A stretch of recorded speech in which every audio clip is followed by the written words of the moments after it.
Hello, good evening, everyone. Let's see, I just wanted to make everyone aware of a few details about the building. If there were to be an emergency, we've got our exits clearly marked here at the door you came in, and there's a door actually behind everyone. But I do want to let people know that there is an entrance off of MLK Boulevard, which I would imagine most people came through. And if you were to go down this hallway and turn to the left, there's another exit out, which is Ambridge's back door. So restrooms are just immediately down the hall as you exit this room right here. And I think that's it. I don't know if Brad Taylor is here yet. I don't think he is. He is our mental health specialist, and I don't know if he'll be here tonight. So if he is here to support people here at this meeting, just so you know. But that's all I have. Thank you. Thank you, Mandy. We have on your agenda, you'll see something that says approve the minutes. Well, we don't have minutes yet. We are trying to change the system by which we take and keep our minutes and to minimize the work that we have to do in doing that. We will get them to you. We're looking at using the video that is done of our meetings and extracting language from the, I don't know what you call it, the runner under the bottom, to use that to create the minutes. Okay, so that's all in process right now. Also, we wanted to take a minute to appreciate Calais and Ted, who have been supportive and were kind enough to bring to every subcommittee meeting right before Christmas little goodies for all of us. Pieces of chocolate. Calais, why are you looking like that? And I think Mandy has something that she wants to give them, just a little card that says, thank you from the COAB for your attention and your ongoing support. So, thank you.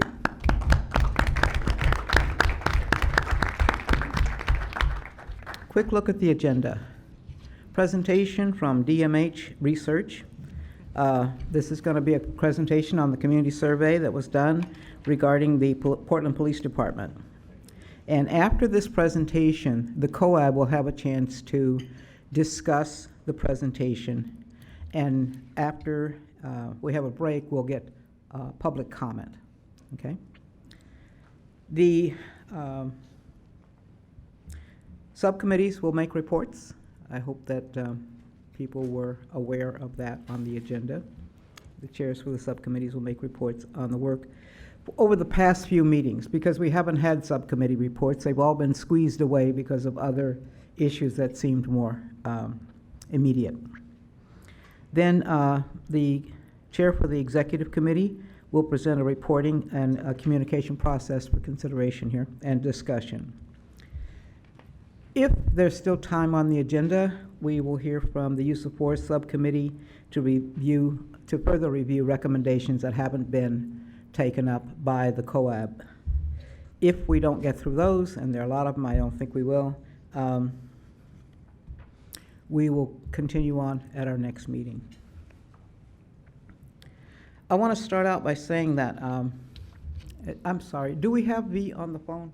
She is, yes. Okay. She's watching the live stream and will email in any votes. Okay, so if you heard that, V is watching the live stream and will email her votes in. And there are several people who are absent tonight with excused absences. Senator Gordley, Captain Elmore, Jakari Jackson, and Rabbi Kahana. Let me give you a brief update on our two-day retreat. 2 days held a week apart. We were a closed retreat for 2 days, the purpose of which was to get to know each other better. And the intent here is to do a summary of those days and post them and send them out to COAB members and other interested people so that you can take a look at what we did. You will not get the details of what individuals said, but you will get an idea of what went on during the retreat. Okay. So let's start off with the survey report. Oh, yeah. In addition, Senator Gordley emailed me and asked me to read the following, along with the presentation of the report from DHM.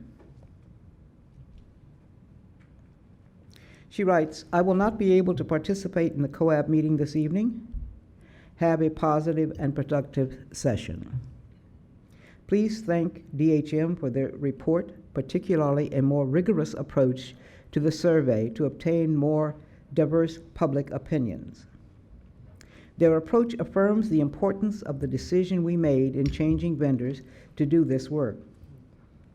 Hopefully, this is also an opportunity for the PSU vendor to be enlightened about how to more thoroughly solicit knowledge and information that serves all of the people in our city, and how to recognize and avoid bias and assumptions in survey design. And she asked that I include this statement so that it will be a part of the minutes. Thank you. Peace, love, light, and blessings. Abel. Okay. With that, I'm going to introduce John Horvick, Vice President of DHM Research, and he's going to give you a report on the survey, which, if you remember, the community engagement team put together the recommendation and sort of put this through the COAB and selected DMH to do the survey. And now we have the results of it, after which we can talk about it and ask you questions. Okay, go ahead. Well, thank you very much. It's a pleasure and honor to be here and to have worked on this project. I want to just begin by thanking everybody up here for your service and everybody out from the community for being here too, for your interest in this work.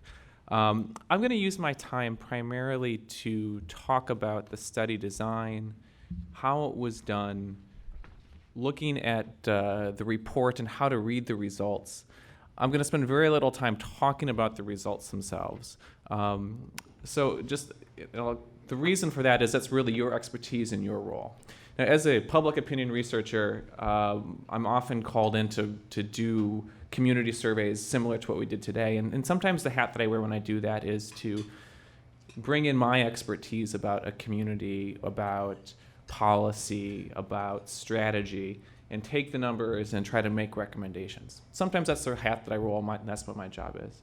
For this project, you're the experts. And what my role was really to do and to help you understand was to conduct a thorough and rigorous study, to hear from the community, and share with you what the community had to say, and then hand it off and let you and use your judgment and wisdom to really incorporate it into your own thinking about the next steps to take. So my job today and what my goal is to really make sure you understand what we did and how to interpret the report, and then hand it off to you to think about what it means. Now, there is a lot of results we talk about. There's an executive summary that goes over some of the highlights as we saw them.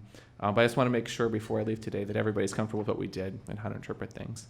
So there were reports out front, and I hope everybody has one, because I'm going to walk through some of the key aspects of the report that I want to make sure that you all understand.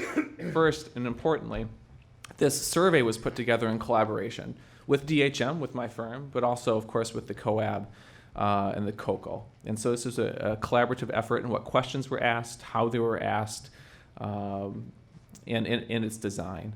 How we reached out to people, how we reached out to the community was also a collaborative effort in terms of getting feedback from the COAB, from the consultant team, from DHM, looking at past work. And so the study design, and I appreciate Senator Gordley's comments, but it's really, I'd like to think that DHM had an important role in that, but of course there were lots of people who weighed in to make sure that we were reaching out to a broad segment of the community. This project was a mail survey. That is, we mailed surveys to residences across the city. Now, this is political season, so you turn on the TV or radio or open a newspaper, you'll hear about a poll that's been done, often about a presidential candidate. Almost all polling nowadays, also survey work of this type, is done over the telephone. And that has a lot of advantages. It has some disadvantages too. Part of the reason that most survey work that you hear about in the news is done over the telephone is because they're only contacting registered voters. And so they're very selective about who they talk to, and they pull a list. And then part of it is cost and convenience. But it's not about trying to hear from the broadest representation or broadest group of people possible. By surveying residences, by surveying households, we could do our best to make sure that we got the survey across the community as broadly as possible. So that was one of the goals of doing it this way. Another was because this type of work has been done this way previously in the community, and we wanted to have some consistency as well. So what we did is we took a random sample of residential addresses in the city of Portland. So every residential address in the city of Portland had an equal opportunity of being selected, with a couple caveats. The caveats are, we wanted to do our best, to have our best effort, to hear from, in particular, African American and Hispanic and Latino households. Now, one of the really difficult things is there's not a list out there of African American and Hispanic Latino households. And so when we looked at it, when we got the list of residences, there's some things we tried to do to target communities, whether it's anything from surname to looking at census districts and identifying census districts that have a higher percentage of African American and Latino households in them. Doing that, we tried to make 20% of our survey outreach to African American households and 20% of our outreach to Hispanic and Latino households. So that was the outreach part. We followed, and I'm going to follow up with that in a second because it's going to be important how we think about the results. For this survey process, we followed sort of best practices, and it's called the total design method. But basically, that involved a 4-step approach to encourage people to participate. So once we got the randomly selected households or residential addresses, every one of those individuals was mailed a postcard. And the postcard said basically, a survey is coming to your household soon on an important topic, and we hope that when it arrives that you will read it and complete it and send it back. And by the way, we've also programmed the survey online, and you're welcome to take it online too. The postcards each had a unique ID. So when they went online to take the survey, if they did, they had to enter in the unique ID, and that guaranteed that we were only going to get one response per household, right? If we didn't do that, if we just left the survey open, then anybody could take it, and then it would no longer be representative, a random sample of the community. If they wanted to take it online, they could, or they could wait until the survey showed up in the mail a few days later.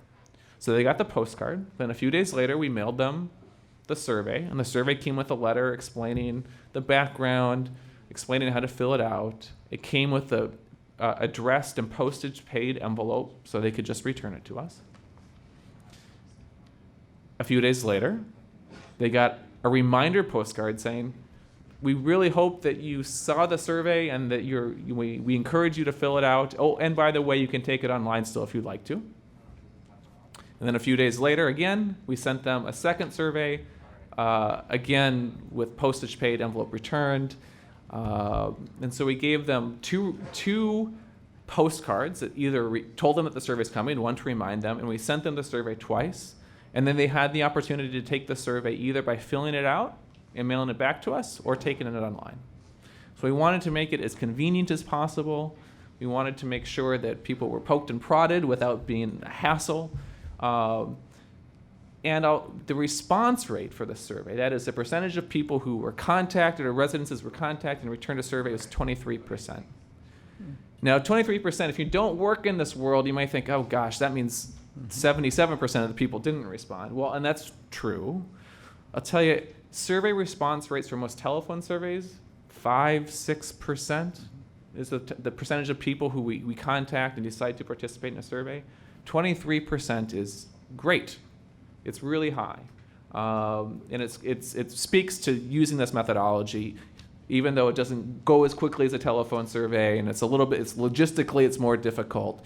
The effort meant that those who we reached out to really had an opportunity to participate, and we had a great response in return.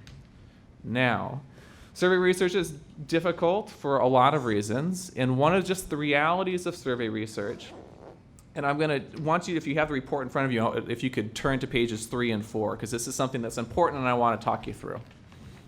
So although every household in the city of Portland had an equal opportunity to be selected to participate, different people participate at different rates, and it's relatively predictable. Women tend to participate in survey research and public opinion research broadly at a higher rate than men. It's consistent across all sorts of topics and all sorts of issues. It's not unique to this project at all. People with more education tend to participate in research more. People with higher incomes tend to participate in research more. There are a lot of reasons for that that we don't need to cover right now, but it's just a reality of survey research, no matter the methodology. You know, we're doing a mail survey, we're doing a telephone survey, or if we're doing surveys, knocking on people's doors, right? Some people just participate at different rates than others. And that's really important because when the survey results come back, even though everybody might have had an equal opportunity to participate, even if the sample of who we selected to participate in the survey was perfectly representative of the community, the surveys that we get back are highly unlikely to be representative of the community because we know women participate at higher rates than men. We know that older people participate at higher rates than younger people. Now, it's not to such an extreme that you should be concerned about it. These are some of the realities that we deal with all the time in survey research. There are two ways, at least, to deal with that. One is to accept the results that come back as they come back. And there's a perfectly good rationale for doing that. We can talk about it later if you want. Another is to statistically weight the data. So if you turn to page 4, there's a table that has demographic characteristics, the key demographic characteristics that we wanted to keep track of. It has a column called the unweighted, and that is the unweighted raw totals of the respondent or return surveys we had for each of those categories. And then it has the weighted N, and it has the unweighted percentage, and it has the weighted percentage. Okay? I want to make sure you understand all this. So the unweighted N, that's just the counts of the people who return the survey. And if you look at gender, for example, and you look at, say, male and female, and you look at the column that says unweighted percent, now approximately 50% of the people who were contacted should have been female, and approximately 50% should have been male. But like I told you, females tend to participate at higher rates than men do. And so 57% of the return surveys were female, 42% were male. Now, one way to deal with that is just say, hey, that's what we got. But if we do that, and females and males have different attitudes on the issues, that means the results would be weighted towards the opinions of females, and males would be underrepresented. Okay? Now, we can accept that, or we can choose to do something about it. Now, you can go down the line, too. You can look at Hispanic, non-Hispanic. You can look at the racial categories. You look at age, and you look at area of the community. Those are the things, the key demographics that we looked at. Okay? Now, what we can do, another approach is to weight the data. That means that those respondents who were sort of above what we would expect in the community, and those who returned the surveys below what we expect in the community, we can sort of multiply their answers. So if females had a higher response rate, their answers in the survey count a little bit less, and males who returned their surveys count a little bit more, so that the end result, they are weighted towards or to the proportions that they are in the community itself. Okay? That's what weighting and not weighting means. And if that's not clear, by all means, ask me questions and I'll try to explain it. Now, you might think we're manipulating the data, and we are massaging or moving the data around a little bit. It's the sort of thing that it's pretty standard practice, but it's something to be aware of and to consider when you're looking at the results. Now, if you go to the very back of the survey, or back of the report here, it has the entire survey and all the answers. To be very clear and transparent, we reported the percentages of all the data for the weighted numbers and the unweighted numbers. So if you think that one approach is better than another approach, all the numbers are there for you if you want to look at that, okay? The numbers really don't move very, very much. I think the highest difference is 5%. I think there's only 4 or 5 questions in the entire survey where there's a difference of more than 5%. Almost all the questions differ by 1% or 2%. In the report, we footnote every time the percent of the weighted and the unweighted is 5% or greater. I think there's only 4 or 5 times. But be aware of that, consider that. And we wanted to be very clear about what we did and give you all the information so that you can analyze it in the way that you all feel that's the best. Now, I think weighting makes more sense. That's the way we chose to go. But all the numbers are there if you want to look at them both ways. Okay? All right. So that's about that, and I can answer more questions if you want. And then quickly, we mailed out about 5,000 plus surveys. We got back 1,248 surveys. A margin of error for a sample size of 1,248 is 2.8%. Margins of error actually differ slightly for every question based upon how the answers are split, or the distribution of the answers. But the largest margin of error, probably the one you should consider and kind of keep in mind, is 2.8%. Now that means at any given answer, we're 95% confident that the true population average or percentage is 2.8% one direction or the other. And if that's not clear, I'm happy to answer questions about that too. But the thing to know about margin of error is the larger the sample size, the smaller and smaller the margin of error gets. That means the larger the sample size, the more and more confident we are in the numbers that we see. If we did a really small sample size, of course, that margin of error would be big, and we'd be less certain that we have the correct answer or an accurate answer. 1,200 is big. Most of the surveys I do are about 400. Even when I do statewide surveys, typically they're only about 600. So to invest and commit to doing a survey of this size is commendable. The great advantage of doing a survey of this size is it allows you to look at demographic groups. You can slice the survey and the responses up into smaller and smaller pieces, whether it's by age or area of the city or by race or whatever characteristics you're interested in, and still be confident in those answers. So I'm going to move on to just past the summary and observations, and I would like you to turn to page 9 if you're there, because I just want to walk you through how to read these charts. We reported on every single question that's in the survey. The entire survey's in the back of the reports with all the individual responses. There are tables and charts in the report for all the questions in the survey. So on page 9, there was a section of the survey that had to do with questions around legitimacy and trust. And these were all pretty standard, what they're called Likert scale questions, the technical term, but they're all agree, disagree statements. So there was a statement, and then the respondent said, I either agree to that statement or I disagree. And then they could strongly agree, they could agree, they could say, I neither agree or disagree. They could disagree or strongly disagree. And you can see the colors indicate agreement and disagreement. Green is agree, orange is disagree. And then we just ordered the items in that section by their level of agreement. And so if you look at chart 1, on the questions that deal with legitimacy and trust, the statement that the respondents agreed to the most was, if I saw a crime happening in my neighborhood, I would call the Portland police to report it. 53% strongly agreed to that statement, compared to 36% agreed to it. So in total, if we look at the agreement side, 89% agreed to that statement. Okay? If you go down to the next highest one, I would work with the Portland police to identify a person who committed a crime in my neighborhood. 52% strongly agreed to that.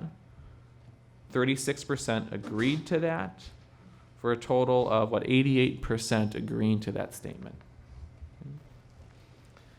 Now, if you go to the next page, there were a number of questions on legitimacy and trust. I somewhat arbitrarily put these into 2 tiers. So that first page has to do with the sort of the top tier, the top half of agreement, and I cut it in half for for page layout for as much as anything.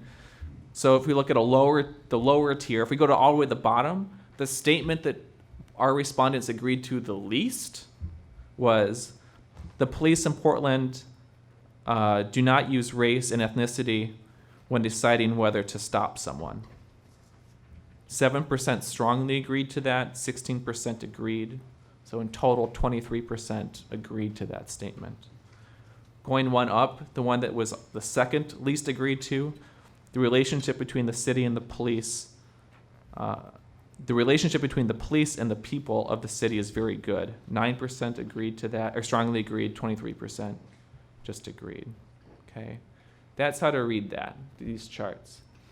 Now, one other thing to pay attention to the survey, if you look at the statement, it's the third one down here on this chart too. It reads, Portland police treat people respectfully regardless of their gender or sexual orientation. And then in parentheses, it says that star REV. So if you have the report in front of you, I want you to turn to page 29. This is important to understand how to read this report. So in my chart, or in the chart, the question or the statement reads, Portland police treat people respectfully regardless of their gender or sexual orientation. If you go to page 29, it's 1, then the letter H. And there the statement reads, Portland police treat people disrespectfully because of their race or ethnicity. Okay? Some of these statements in the survey were written in a positive frame, and some were written in a negative frame.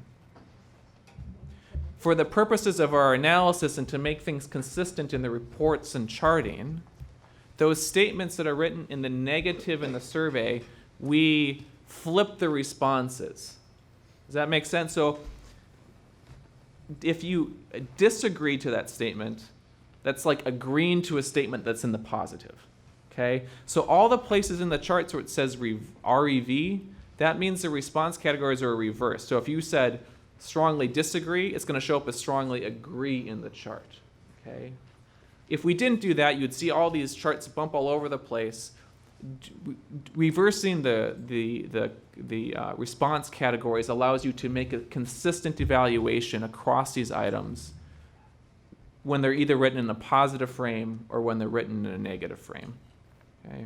And so then we mark all of them in the charts, and you can refer to the back of the report to look at the original wording and look at the original breakdowns in the responses. Okay, that's how to read that. I want to draw your attention to one more set of charts to make sure you sort of can follow what we did. So charts 1 and 2, they were all questions having to do with what we called legitimacy and trust. Now, there are important differences by different categories that we're interested in making sure we paid attention to. Race, gender, age, for example. To make things simpler for you and to summarize the data, we took an average of all the items in the legitimacy and trust section and then looked at them by those different categories. So chart 3 summarizes the average of the responses from legitimacy and trust by race, by age, by area. So you can quickly see, well, whites, on average, responded more agreement to these statements than did African Americans. Asian Pacific Islanders agreed more to these statements than did Native Americans. So we can see on average as a group, as a dimension, we can see that there's differences by these categories. And that's what that summation is. Now, there's a part of the reason we, sorry. Excuse me. Part of the reason we did that is when we look at the data, I have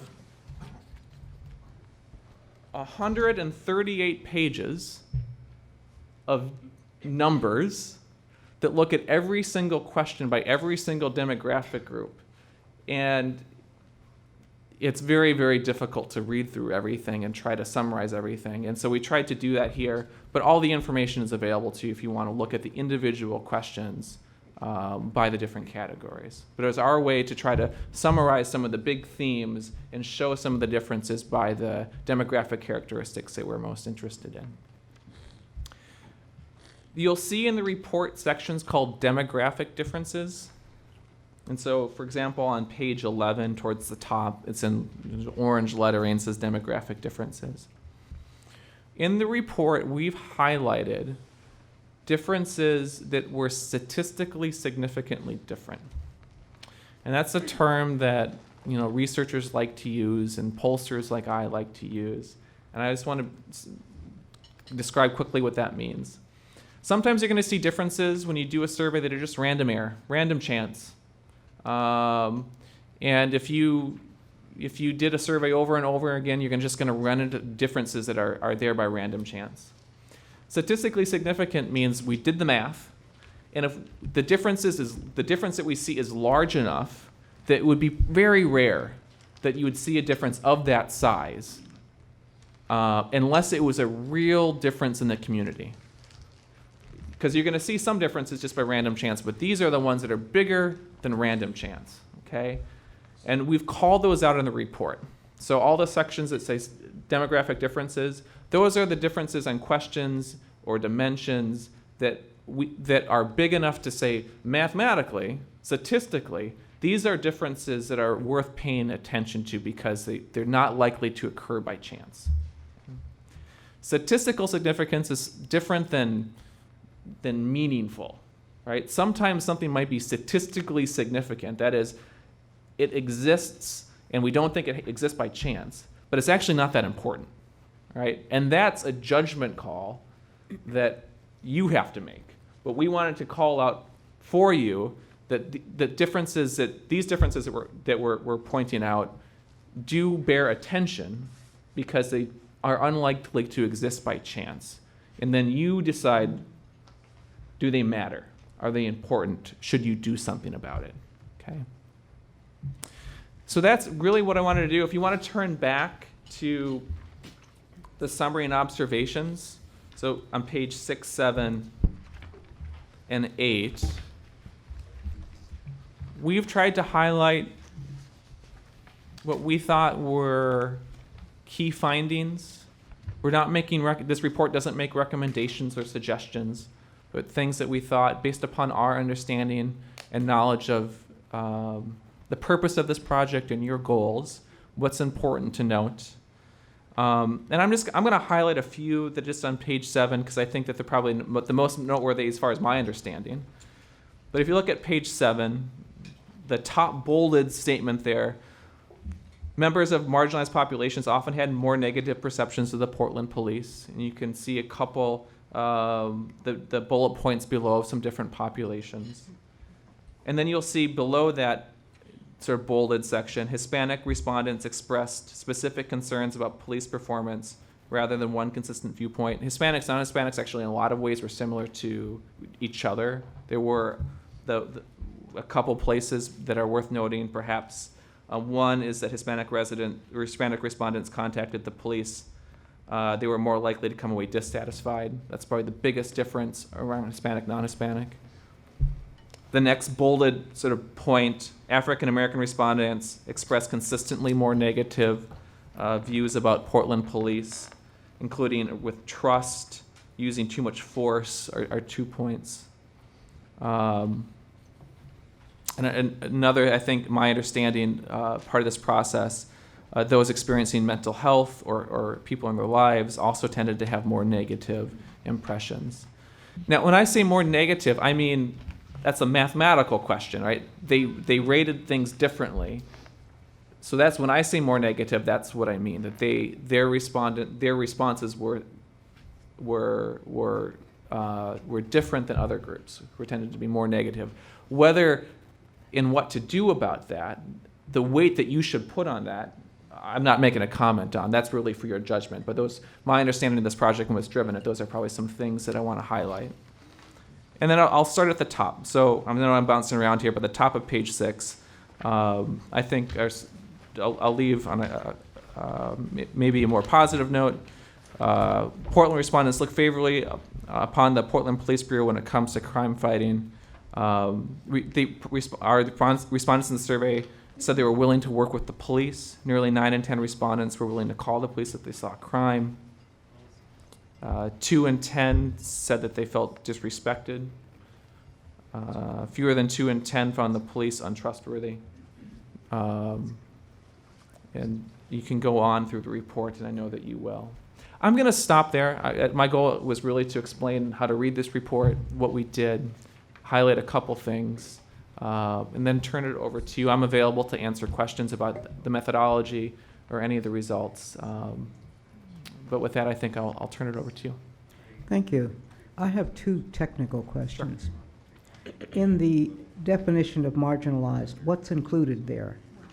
What's included? Marginalized. That's a broad category. I wanted to know what the elements of who you identified as marginalized. In this survey, it's defined as non-white, not experiencing mental health issues, not LGBT. Those are the groups. Those are the marginalized group or the non-marginalized? Okay. Yeah. Okay. Yeah. Okay. Yeah. So the second question was about averages. You can get averages that are consistent of 2 extremes. What do you do about the extremes, or were there any? Well, you're right. So you can get an average. If say on a 10-point scale, you can get an average of 5 by having a lot of numbers bunched at one end and a bunch at the Yes. other, or you can have them all be 5. Yeah. And that's a good question. The distribution that you're describing was fairly consistent across the different demographic groups. That is, for women, for example, didn't have extreme answers and men have sort of mid answers. The distribution was similar across the groups.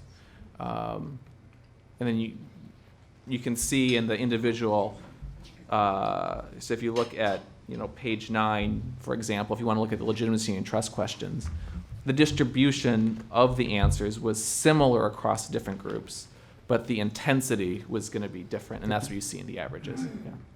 Thank you. Okay. Any questions from COAB members? Yes. So when I read your section on demographic differences, Yeah.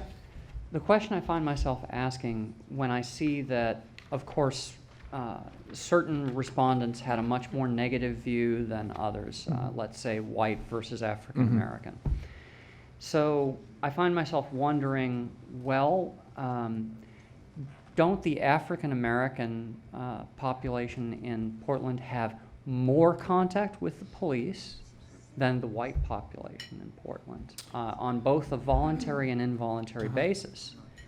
And if, for instance, if in an extreme case, if the white folks are having no contact with the police and the African American folks are having very regular contact with the police, is this weighting actually valid? Because we're weighting people who have no contact with the police and what they think about it. Well, you're asking the right sorts of questions in terms of how to think through the results, and I will just say that those are good questions to ask, and you should consider them. I'm not going to weigh in on whether that interpretation is correct or not.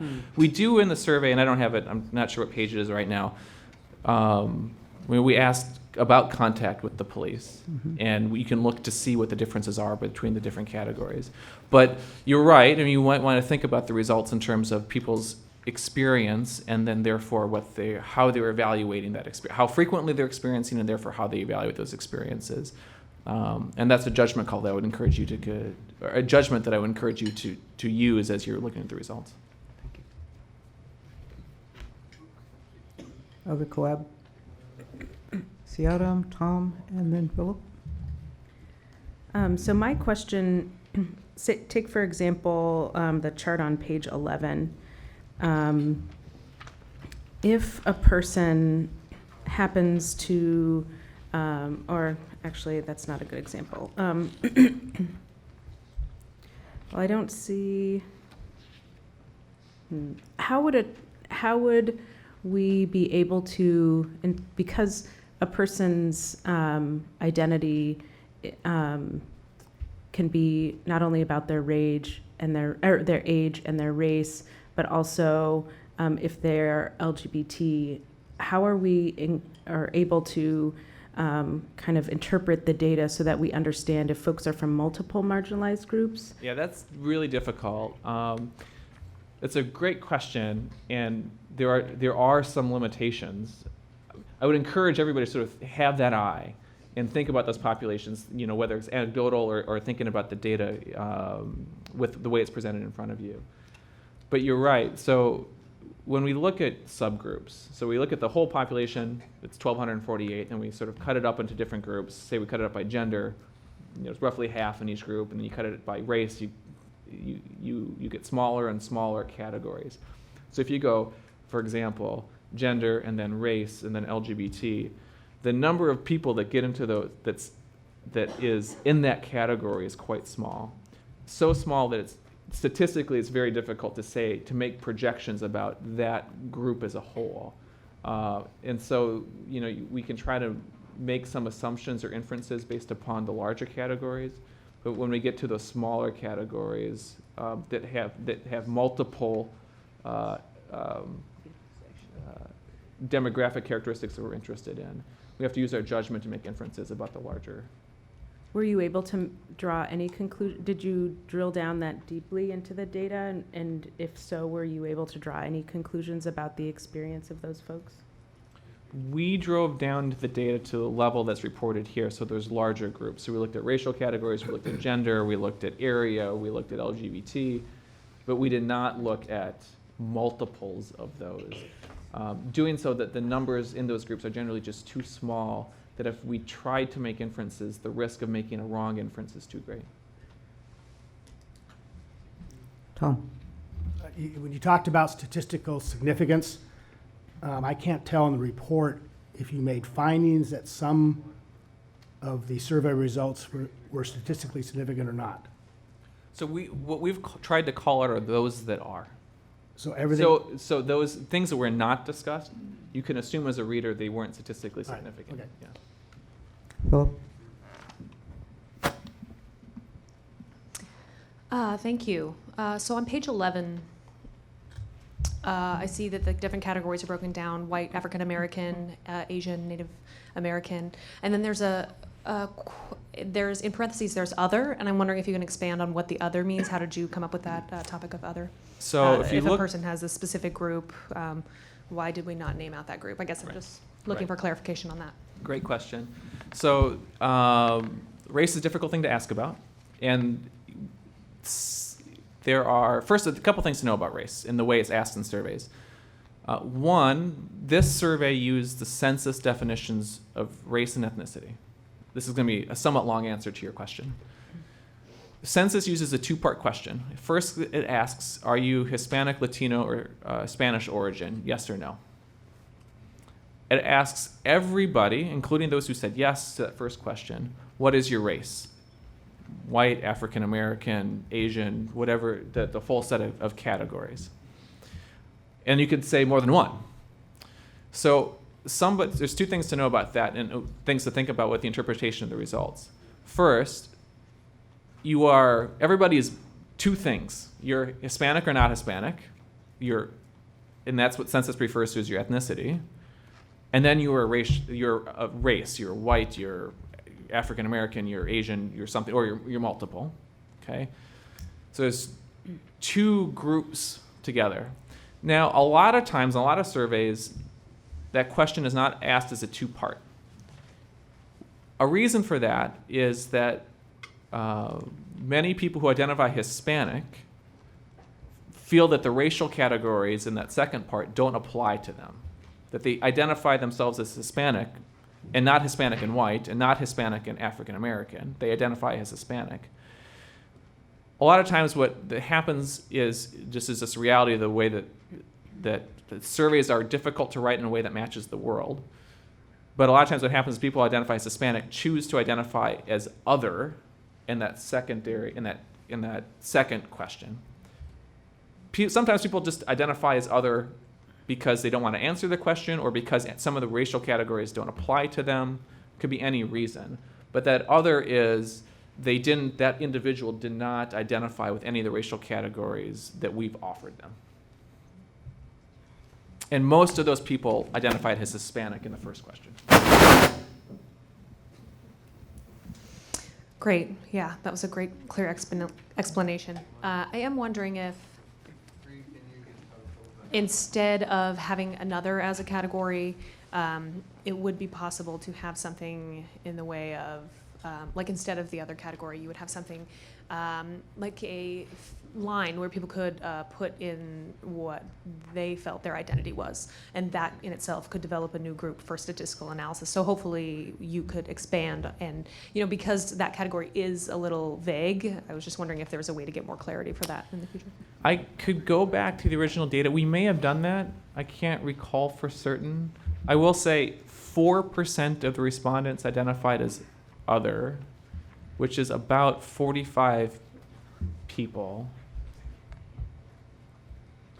If we had offered, and I just can't recall if we did or not, it would mean we'd probably get 15 to 40 different answers that would be difficult. It would be good, it would be valuable information, I don't want to discount it, but it would be difficult statistically to do anything with it. Thank you, yeah. Ime. Oh, wait, I had another question. Oh, Ime, you can go ahead. If you Sure. Okay. And maybe your question is the same as my question, and then I wouldn't have to repeat myself, so go ahead. Okay.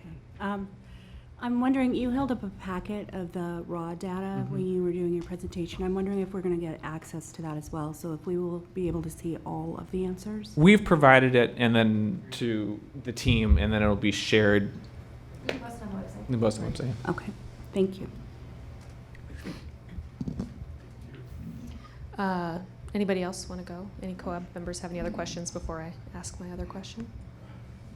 Go ahead, Bill. Okay. I have a question regarding respondents and how they responded. So you said there was the Likert scale, and I was wondering if there was any area for them to expand other than the numbers. I'm wondering if there was any qualitative data that was used. Very little at the end of the survey. They could put a few comments, and some people did. We weren't tasked with doing that analysis, but there was that option. But the survey was almost exclusively quantitative. It'd be another project to do something different.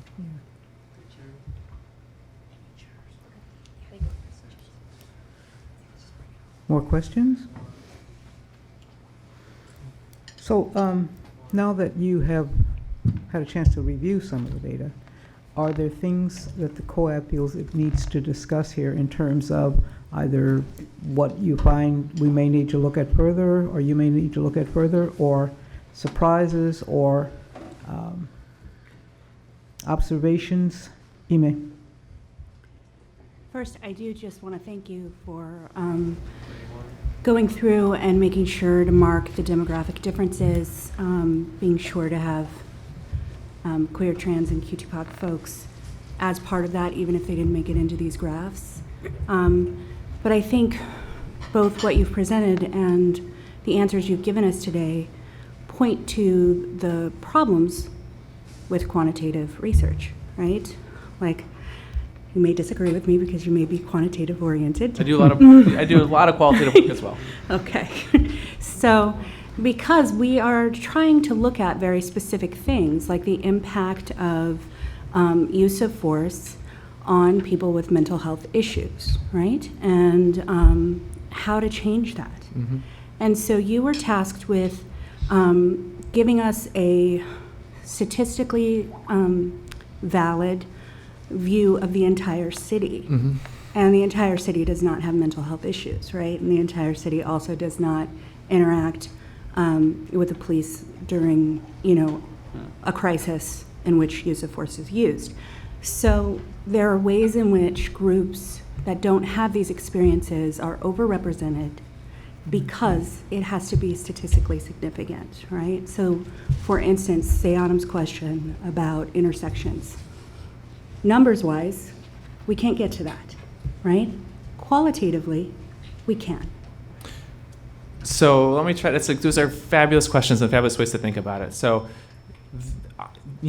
any survey, and this one too, is one tool in your tool chest as you go forward. You're gonna gather information, and you have from all sorts of sources. You're gonna have community conversations. You're gonna use your good judgment and your relationships with the community to think through all these issues. This is one piece to add to that. And you're absolutely right. This was meant to be an assessment of the broad community, not of any particular group. Both will be important for you for decision making going forward. This was just one piece of the puzzle. And it's I hope that you hear that it's a very helpful piece, right? And it's both very helpful in getting us that larger picture of the city, which is required by the settlement, but also, like I said, to break these things down in ways that sort of reflect what we are tasked with. It's very, very helpful as that first piece. And I think that having access to the raw data will help us form those focus groups and or other forms of qualitative work by looking at the raw data and seeing where are these intersections, what did some people write in. But I just want to say for us doing the work, right, that this is one piece that gives us the big picture, and that we need that focused picture as well. And so that is the next step, and that this is really well done and really helpful in us doing that, but it's the first step, right? So the message is more to the COAB Yeah. than to John. Yes. Yes, Okay. I Okay. take this. All I would right. only add one more piece of that. You've asked good questions. I'm sure you have many more that you'll be asking each other going forward. And the survey is going to answer some of them, hopefully answer a lot of them. But it's also going to illuminate some places where you realize you need more information or you need different information. And that is a value of a survey, to shed light on what we don't know. So it can do so much, and it can also point you into new questions you need to ask. And so hopefully you'll do that as well. Yeah, Okay. absolutely. I have Siaram and then Michelle. Thank you. Particularly, I'm interested in how folks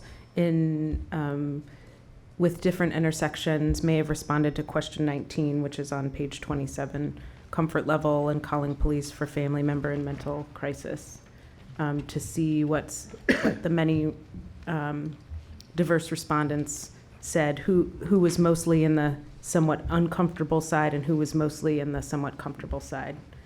That would have been helpful. You're asking about the characteristics of people who fall into those different categories. Is there any way to get that information? Yeah, so what's reported below are we describe some of the differences, the details we have, and it's in this full set of crosstabs if you want to know every single percentage. But yeah, all that information is available. For the purposes of this report, we didn't. If we called out every single possible data point and didn't try to summarize things, it would be as big as this report here is here, and probably less helpful to as a community document. But all that information is available for you. Yes. Michelle? I want to thank you for your work. I think it's an excellent job, and I also agree with what Ime is saying and Siadam are saying. But one piece of this that I think is very valuable is that we can, even though the methodology may be a tad bit different, we can compare this to the previous community report that was done by Portland State to see if the community feels any differently about the police 2 years later. And I think that's very important because there have been some changes made in the Police Bureau with the Behavioral Health Unit. And I would hope that this report reflects a community change about that. If not, I think that's a serious problem that we need to take a look at. We weren't tasked with doing a year-to-year analysis, and there were some reasons. There's some differences in the survey, differences in the methodology. But I do know that report exists, and if this group wants to do a side-by-side, that's that information is available. Would encourage you to do it.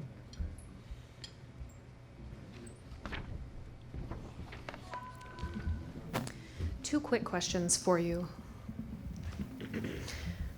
I'm not a mathematician. I'm not very good with numbers, so let's just say, for example, hypothetically, you have 30,000 people who live in the city of, or 300,000 people who live in the city of Portland, and we have the number of respondents that we have, 1,200. So are you able to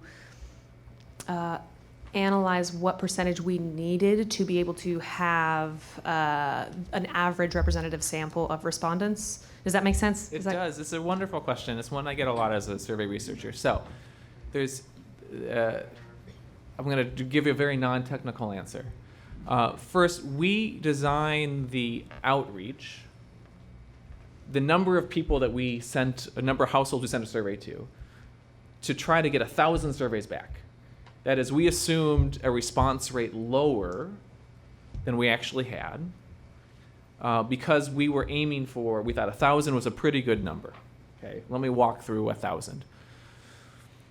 The margin of error, as I described before, gets smaller and smaller. Okay. The margin of error gets smaller and smaller the larger the sample. So the survey gets more and more accurate the larger we get. Now, this is a tricky thing to get your head around, and I'm not going to go through the math, but the margin of error is basically independent of the population size. That is, the margin of error for this survey, doing a survey of 1,200 people in a city the size of Portland, is the same margin of error if we did a survey of 1,200 people in the state of Oregon. It's the same margin of error if we did a survey of 1,200 people in the country. The population size does not affect the margin of error. It's not exactly true. It affects it when the population gets very small. But once we get to populations the size we're dealing with the cities or counties or the state or the country, the survey is just as accurate whether we're doing Portland or whether we're doing the state of Oregon or doing the country. The reason 1,200 is good, as I said before, is not so much because of being able to look at the total sample of the 1,200, but is to be able to look at subparts, to be able to look at gender differences or look at race differences, because those parts get smaller and smaller as we cut up the survey to do that. That makes sense. Thank you. I know it's, might be a difficult question, and I just have all these thoughts going through as I'm looking at this, how you measured everything, so I do have one more question. For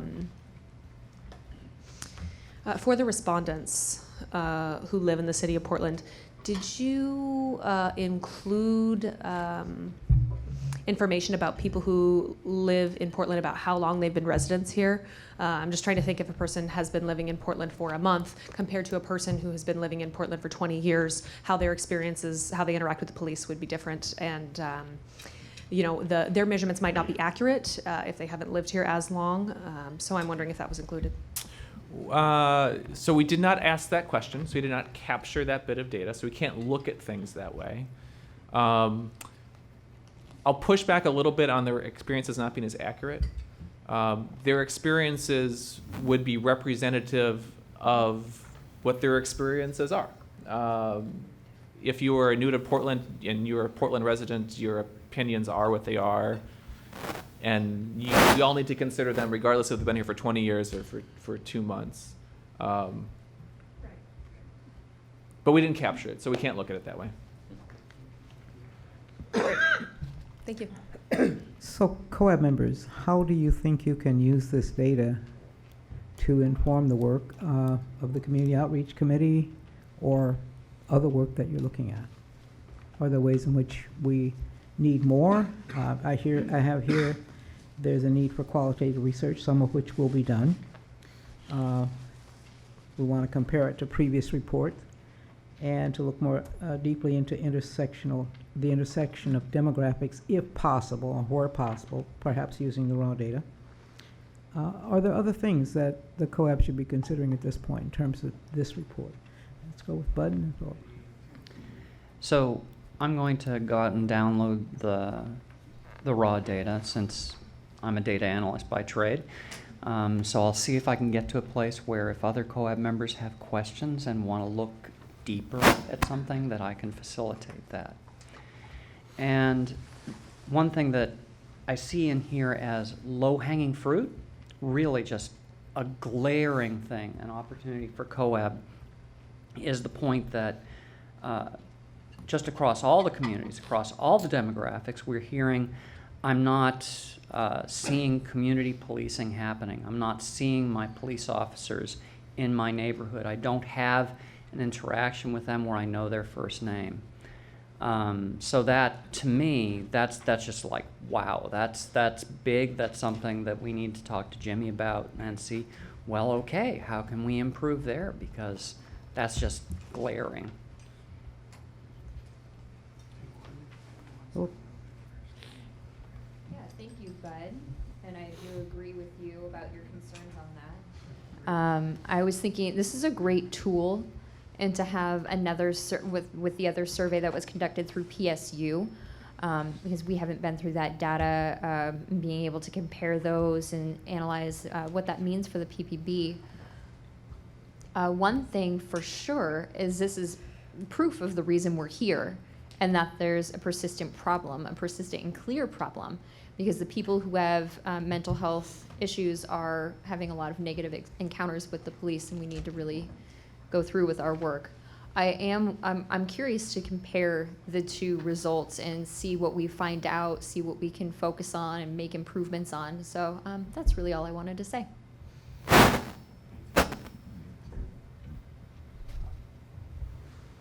Other comments, observations, additions? Ime? So, I guess the thing that feels most important to me in this moment is that, 17% of people with mental health issues are reporting that that they feel like they may be stereotyped by the police. And it seems to me that using this data to start to understand what their experience is and to ask deeper questions about what that stereotyping, what that means for them and what they would like to have done differently is sort of essential.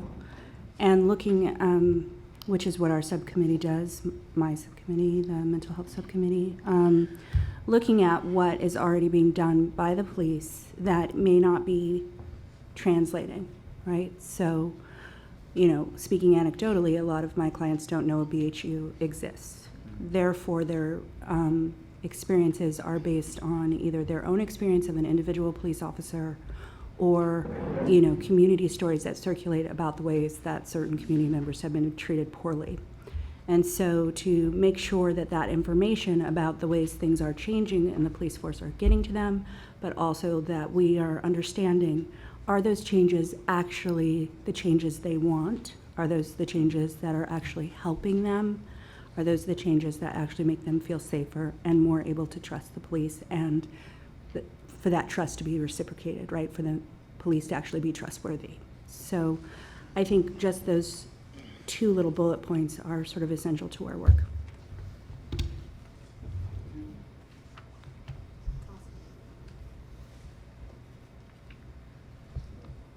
Other comments, observations?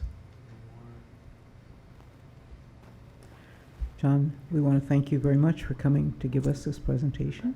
Thank We you, I appreciate it. Thank you. Thank you.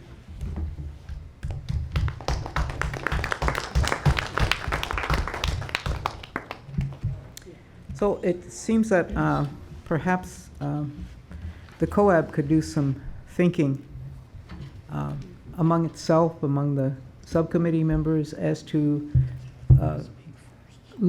continuously look at ways to use the data here, either to identify some place to look or to ask more questions, or however you see this fitting into the work that's being done. Okay, so we're going to take a break now. And when we come back, we're going to have public comment. And I think, yeah, we'll stop there.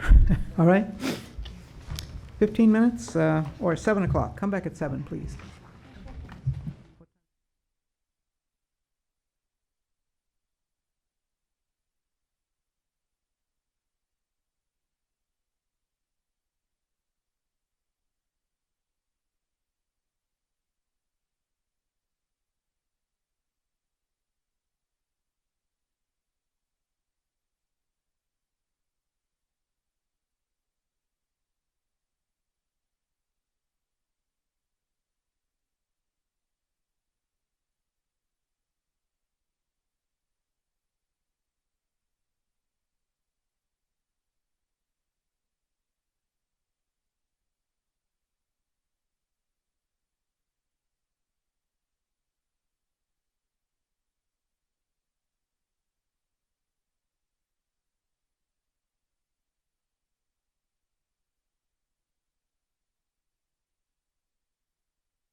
resume our meeting, please? Almost? What? I just wanted to let you know.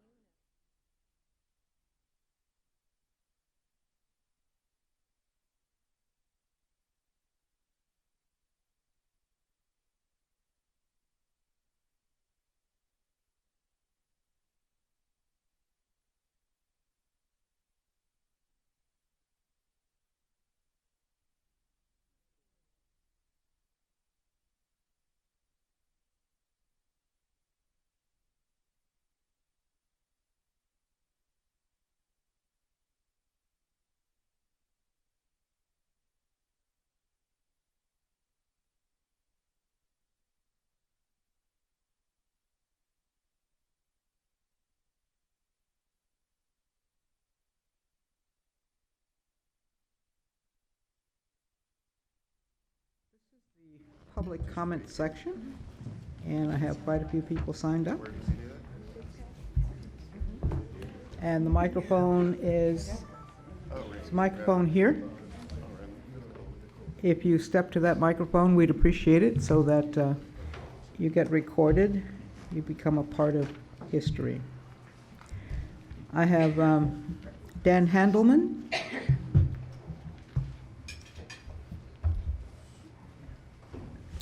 And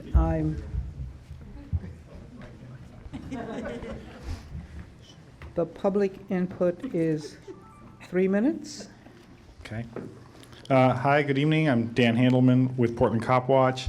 I understand that you had your retreat yesterday and last Wednesday, and you probably saw the correspondence that we sent to you and the COCL and the DOJ and the city, expressing concern that this body was set up to be a transparent public body and was repeatedly told not to have meetings of a quorum of your membership over email or any other kind of forum without the public being able to have access to it, and then you designed 2 meetings that were held completely out of the public eye. I've heard through channels that the city attorney was shutting down conversation if it strayed into COAB business, but frankly, the city attorney is not somebody that we have faith in on these matters, and it would have been a good idea for you to have a reporter there. What they do with executive committee meetings for other public bodies is a reporter sits in, and then if business is done, they're allowed to report out on that. But any kind of the personal stuff or anything that's covered, as it's not part of the public business, they can't report on it. So I was hoping that's how you would handle it. I look forward to seeing whatever comes out from the COCL's office, but it was not done very well. Also find it interesting that cookies get applause, but information about oversight gets a smackdown. So I'm not quite sure why that works out that way. This survey, like the other survey before it, if you look at the averages of the responses, they're all in the 3 area out of a 1 to 5 range, which means it's all right around in the middle. And so if there were a lot of really good things, things would be tipping towards the 4, and most of them aren't. So we still have kind of a meh response, which is what was in the previous survey done by PSU. I asked Mr. Corbett why African Americans were sampled at 9% when they're 6% of the population, and he said that it's 9% of the adult population, 18 and over, which means I might have to rethink how we're looking at traffic stop data, if what he says is true. I just wanted to know too that like last time you were here, I parked over near where Keaton Otis was shot and walked over here in honor and memoriam of somebody who had mental health issues and was killed by the Portland police almost 6 years ago now. The vigil continues for him every month on the 12th of the month. We have a new issue, the Cop Watch newsletter, the People's Police Report. I have them here. I can hand them out at the end of the meeting. And I also have the comments that we handed in the last meeting about, half of it is about the policies that you may or may not get to tonight. And if anybody didn't get this from me and wants it, when you get to your voting, I can hand them to you. Thank you. Thank you.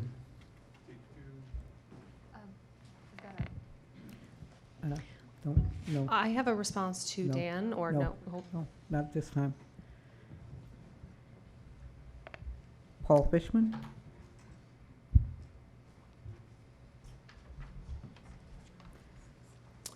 Thank you. I'm Paul Fishman, live in Southeast Portland.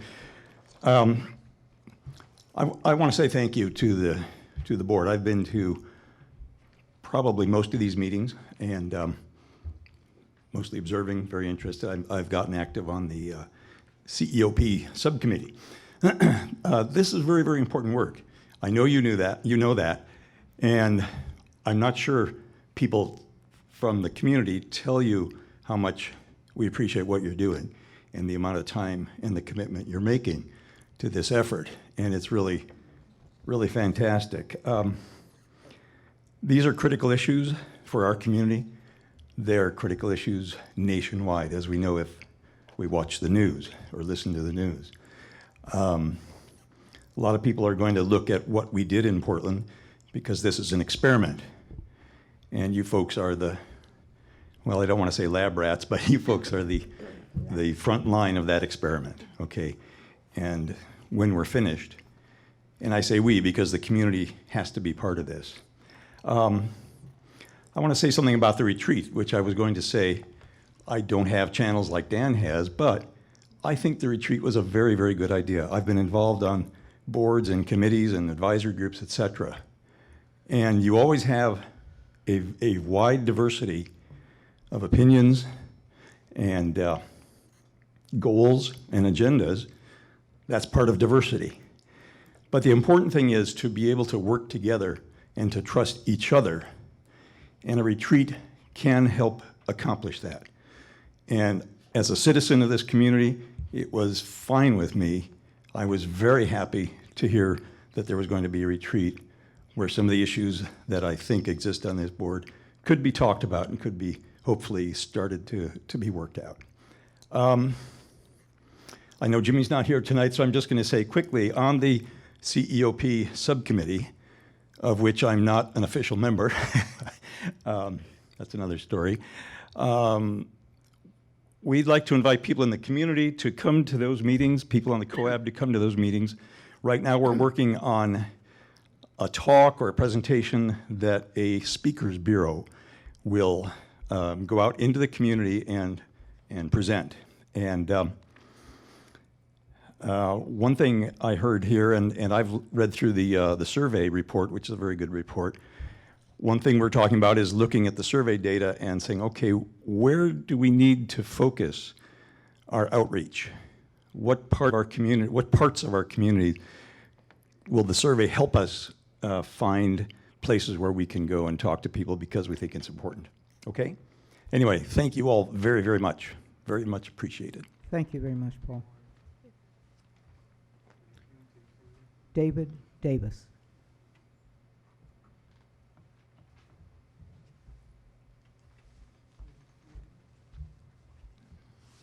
So my name's David Davis. I'm representing Fight the Sweeps Portland, which is a group that fights against homeless sweeps, and also Multnomah County Cop Watch.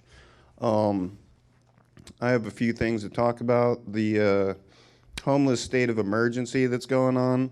There's supposed to be a moratorium on homeless sweeps and citations issued to homeless people, but it seems like this continues. I have video evidence that I brought here tonight that I wasn't able to play for some reason, but it shows a homeless sweep in progress where a mentally ill guy with schizophrenia and different health issues, he's a diabetic, he was issued a citation by the Portland police as they forcibly removed him from his tent outside of Bud Clark. These videos are up online at the Fight the Sweeps PDX Facebook group. So basically, there's a lot of different stuff going on in this little city of ours too. You have the police commissioner who's also the mayor, which is troubling in itself, and I think that these different offices need to be totally separated.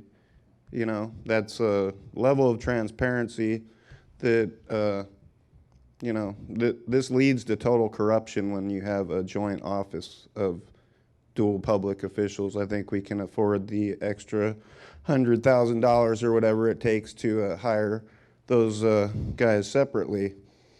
But recently, I was actually kicked out of City Hall for filming the arrest of Barry Joe Stull, and I was permanently excluded from City Hall simply for filming his arrest. I was also tackled by a G4S security goon, and who's also the police commissioner's personal bodyguard. I have a criminal case over this, and the surveillance footage has been released to my lawyer in an altered manner where they only released partial video footage. I was accused of pushing this G4S security goon, who's a former LAPD or LA cop, and his name's Mike Cohen. He falsified a police report against me. He's the mayor's personal bodyguard, who's also the police commissioner. So obviously that shows that these guys have no problem using a paramilitary force like G4S, who happen to be one of the biggest mercenary corporations in America. These guys are former Time's up, whack and Mr. hunt. Davis, your time is up. Okay, so hopefully you guys will look into that a little in the G4S links to the police. Nancy Newell?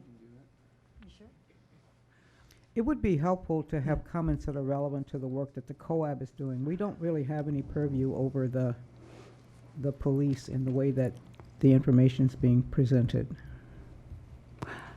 Well, now I've got a comment. The police commissioner is responsible for the police force behavioral policy right down the line. And who else can you hold accountable but a police commissioner, for heaven's sake? And he's elected, and he's supposed to represent the homeless, the mentally ill, not just the activities in city council. And as a matter of fact, this fellow, the city filed a lawsuit against him, and as soon as Joe Walsh won his case under Judge Simon in federal court that the mayor could not eliminate him, so then Keith was dropped by the police department and the city. So this is a very serious issue. It is a photojournalist that we should welcome to our community, representing people who are freezing to death, who are scared to death. 5 out of 4 Americans are living paycheck to paycheck. This is a valid statistic. We have more mental illness in our society than we've ever had. And we need to address these issues, if not here, where? And we really want to talk to everybody and try to work this out in a very helpful way, because we are in desperate need of change. And a fellow like this that has a camera, and his body is often injured because he takes those risks and he's not violent, and I think we should applaud him. So for you to say that it isn't appropriate what he's offering to the COAB, to me, is really like a slap in the face. And I can see where all this type of work we should encourage more, that more people have the courage to say what's happening in their community, because I really don't feel the survey is representative nearly enough to what truly is going on. You know, when they classify people as white, well, we are marginalized. We were marginalized where I grew up for years. The police could care less. Murders, taxi cab drivers killed. It went on for 15 years at least. And you know, there's no record of that in the survey. You're not even getting those conditions and how they've changed to help you make decisions here. So it's my 3 minutes up. I don't want to go over. Oh, you still have a few seconds, Nancy. Okay, that's it. Thank you very much. Thank you. I can't read the first name here, but it's Adams is the last name. Pat. Oh, Pat.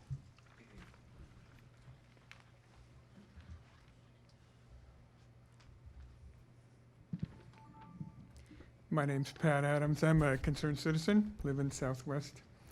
And my observations about this relationship, this sweet relationship between the people and the police, fundamentally there is no conflict between police and people and citizens. You know, police are citizens and citizens need police. And it is primarily the job of the community. Policing is the job of the community. And we hire these police to help us with that job. And what I see is that there's been a break in the trust between the people and the police. And it's around safety. And I think that we need to heal that relationship. And I personally feel that the relationship is between the people and the officers who are on the street. And I propose to the accountability committee that we go to these officers and we ask them, how would you hold us accountable? How would you hold yourselves accountable? And have them tell us how they would make this city safe. And then we could come up with our own list. What would we hold them accountable for? What would we hold ourselves accountable for? And put the list down and see where they match. It seems to me that there can be an idea that this is a zero-sum game, that in order to make citizens safe, we have to make police less safe. And that never wins. All right? If we're going to make this work, we have to find a solution that makes both citizens and police safer. Thank you. Thank you, Pat. I have, Brad, are you here? Going to read for Ann Brayfield. Hello, my name is Brad Taylor. I'm the city's mental health specialist, and I really appreciate everyone being here tonight, so thank you. And I will be reading on behalf of Ann Brayfield, who's participating through the live stream. I am Ann Brayfield, concerned citizen. As I have been working through the grand jury transcript of the death of Michael Johnson in November of 2015 in a parking lot outside Good Sam in Northwest Portland, I have found myself both deeply saddened and discouraged. Killing members of our community in mental health crisis not only results in the death of the person in crisis, but also lessens the humanity of all of us, including the officers involved in this killing. When and how will we stop the killing of our community members in crisis? Many of the circumstances and law enforcement individuals involved in this death were present in prior deaths of persons in crisis in this community. I ask that this body provide leadership on behalf of the community by looking at the circumstances of Michael Johnson's death, asking the hard questions, and making recommendations that bring our community back to its humanity. Thank you. Thank you, Brad. Okay, I know that at least, is there anybody else that wants to make public comment? I would like Okay. Hi. I didn't originally plan on talking, but I just wanted to expand on Would you something. give us your name? Oh, my name is Tara Parrish. Thanks. When Mr. Davis was testifying about Barry Joe Stoll getting arrested in City Hall, it was because Mr. Stoll was having a mental health crisis and was being very verbally open about that. It's all on the video. You can see it. So it is relevant. It is completely relevant. And Mr. Davis didn't have quite enough time to go into the whole story. Mr. Stoll was in City Hall saying, I'm having a mental health crisis. I need an ambulance. None was called. He was tackled and taken down. He is in jail. This happened November 25th. Mr. Stoll is in jail right now because he cannot make the bail for his mental health crisis. And this is how the Portland police handled it. So I just wanted to say that it is absolutely relevant. This just happened. And I really would like it if you guys would be a little bit more aware of this kind of thing that's going on and actually listen to the people that come in off the street and relate these things. And I'm really glad that I have a video that I can show you that completely will back up everything I've said. And I hope you go to, was it Stop the Sweeps Portland? Fight the Sweeps Portland and look at the video, and it is also on YouTube. And I would really like to call attention that Mr. Stoll is still in jail. Thank you. Anyone else? Yes. My name is Robert West. I'm with FilmThePolice911.com. And I am bipolar. I do have mental illness. And as far as I go out and film the police on Christmas, I had an individual threaten me with a gun in front of the police. and the police did nothing. When Keith was out one time, someone spit in his face in front of the police, they did nothing. Another person was assaulted last weekend, the police did nothing. The police have basically told the people that go out and film the police, talk to the DA, we don't want to talk to you. And we get that, the guy that was assaulted is also bipolar. And we get that time and time again. We go out there, we film the some of the mental health stuff. Most of this time, we go out there, they have their their less than lethals out, which they're beanbag guns. Even on someone where someone calls the police and says, "I feel suicidal," they'll bring out a beanbag gun quite a bit, and that is pretty sad.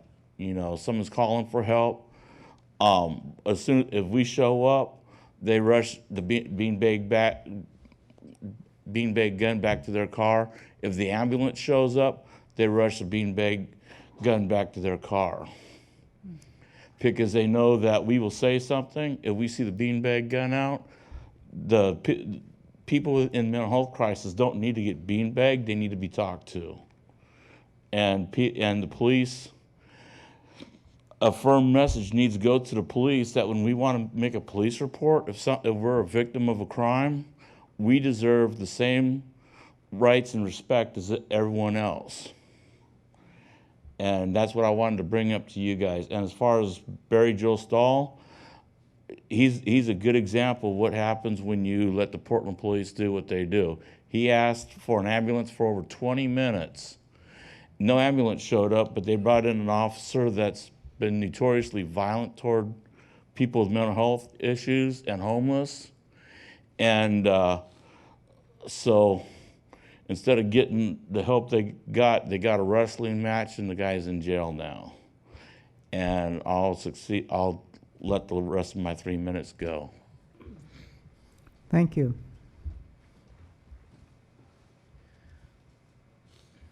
Anyone else? I know that Philip wants to speak, COAB member. Go ahead. Thank you, Kathleen. I want to thank the community for bringing what they had to share today. I hear you, and I'm feeling angry right now. First, before I go into how I'm feeling, I wanted to discuss about the comments made about the retreat. We should have had the retreat before COAB was even established in a perfect world, but it didn't occur that way, and that's fine, but we just had it recently. Overall, it was a good experience. One thing I've learned from the retreat, well, I guess two things. We've gotten to know each other better. Not everyone was able to make it to the retreat, darn it, but we got a chance to get to know each other better. I also learned more about what it means to be a city official, and that is where my anger lies. City officials, in the capacity of a city official for any discussion, it's labeled deliberation, and it's actually illegal under public meeting law. So for us to be able to address topics via email, that is in violation because the public needs to be in attendance, and that's why the law permits us to have discussions today. But my concern is we have two meetings, one regarding business items, voting and discussion or whatever, and the second will be for passing recommendations. We don't have time for a true discussion. So I have concerns about that. And that's just me. What my observations are and what I've realized. I feel like I'm somewhat hitting a wall. I want really just to rip off the Band-Aid and expose the cut, what we have done, what needs to be done to fix it. And we really need to get down to that discussion, and I don't think we've had an opportunity to do that thus far. I think that if that opportunity occurs, we might have a chance to improve things for the future. So the retreat really helped me to see what the problems were. And I'm thankful for that opportunity. I think I'll stop with that. But I hear the community's experience. I videotape every opportunity. I've videotaped those sweeps of homeless individuals many times. I think I probably have over 50 video clips. I've done a lot of videotaping of police, and I do live in downtown Portland, and that's why I'm here. I get it, and I see it. I've experienced it myself. So I want to thank you for sharing, and I want to let you know that we'll get together and discuss your concerns. Thank you. Thank you, Philip. Bud. So I wanted to take a moment to thank Philip for his comments. I support you completely on that. I don't understand the heat that we've been taking about the retreat, honestly. We are not paid public officials. We are not elected officials. We are citizens like you who just said, well, we're going to sign up and do this because we really care. I don't appreciate the distrust that's reflected in suggesting that there is some collusion associated with us going behind closed doors to talk about everything about our personal histories, who we are, how we feel, learn how to trust each other, and get an outcome of figuring out how to do your work better. That's all we did, was try to figure out how can we trust each other more and do this work better. How can we come back this year and not delay recommendations from DSUFCS because we're dysfunctional as a group, not have those embarrassing moments ever again. I would have hoped for more support on that. And so again, thank you, Philip, for bringing that up. And on that last point Philip made, I did hear the linkage to the mental health component of policing in what the public was saying, and I'll just say I'm very interested in that, and thank you for bringing it up. Email. Sorry. I guess I just want to say thank you to everybody who shows up to these meetings, who takes the time to read all of the materials, and who takes the time to prepare comments and or bring perspectives that we do not have at this table. I think it's hard because those bios are really short and were produced really quickly, for you all to know what the expertise is at the table, what the experiences are at the table. But I think that is equally true for us knowing who you are, right? So I appreciate every single person who comes up to the mic, who shares, because it's a great risk. You are not public officials. You did not sign up for this. And you are sharing stories about losses of children, friends, people in your communities, and people who you have chosen to represent. And I want you to know that that is important, that we are listening, and that we care. And when you send us stuff and say, hey, listen, I think you might be violating a law, I personally take that very seriously. I read it, I talk about it. I don't talk about it over email or in a meeting with more than 2 people. But I do talk about it, all right? So that I know that I am being ethical because I am a member of this community. I was born here in Eugene, and I have lived here in Portland since 1 year old. This is my community. This will be my community when all of this is over. So I appreciate each and every one of your voices, and I hope that you know that, and I hope that you know that everybody at this table does as well. And if you're not getting that message, then please hear it now. Anyone else? Okay. Can we move on now to subcommittee reports? I'm going to start with the executive committee report. Okay, so The last executive committee meeting was on December 18th. The next executive committee meeting will be on January 22nd.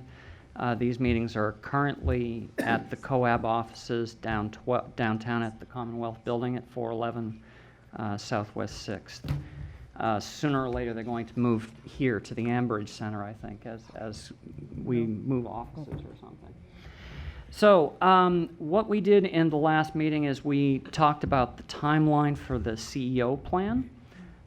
There was discussion of focusing on the community outreach and workshops in March.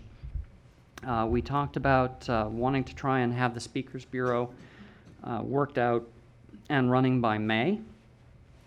There was concern expressed about how do we hear from the community on what they would like to see in the CEO plan. How do we make the CEO plan community-driven?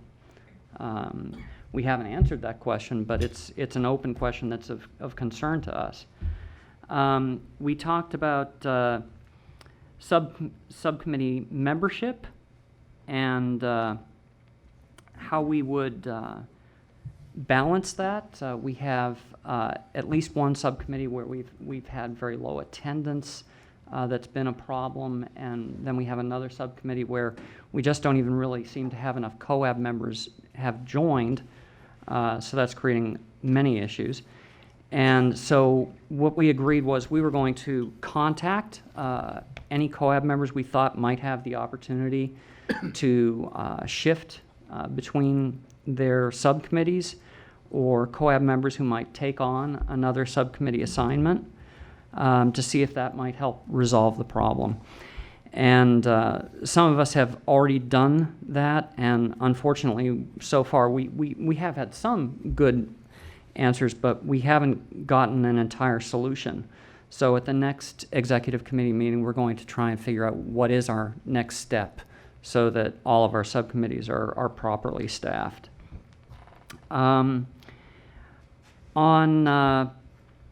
We had a discussion on our recommendations, and the feeling seems to be that we want to humanize those recommendations to see how we can make those speak more to the values that we are after than to the specific mechanics of policy and procedure change.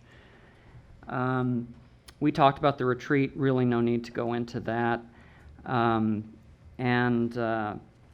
COCL was going to talk to the DOJ about their requirements on timing, and then we want to talk to the various chairs and the rest of the COAB then about what our priorities are and what timing throughout this coming year should be on things, and whether we should continue to just follow the universal review timeline, or whether DOJ and our own capabilities dictate a different timeline.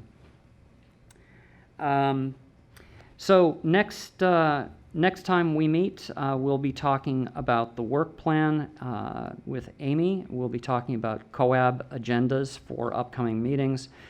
We'll be diving into work processes again, which will include processes relating to subcommittee membership, COAB membership itself, the possibility of review of the bylaws, and we'll probably talk again about reporting and communications, which we're going to discuss tonight. And then I think that's, and then of course we'll talk about the subcommittee membership thing again to see what our next steps are. That's it. Thank you. And thank you, Bud. I have one thing to add to that report, to give you some information. Senator Gordley has resigned from the executive committee, which means that the remaining people who were appointed by city council members are now eligible to serve on the executive committee, and we will get in touch with you to find out your interest and or availability. So with that, we'll move to the mental health subcommittee. So the Mental Health Crisis Response Subcommittee is held every first Thursday of the month from 7 p.m. to 8:30. We have been at the Center for Intercultural Organizing. We will be there next month, and we will be having a discussion about switching locations possibly after February's meeting. And so the next meeting is February 4th at 7 p.m.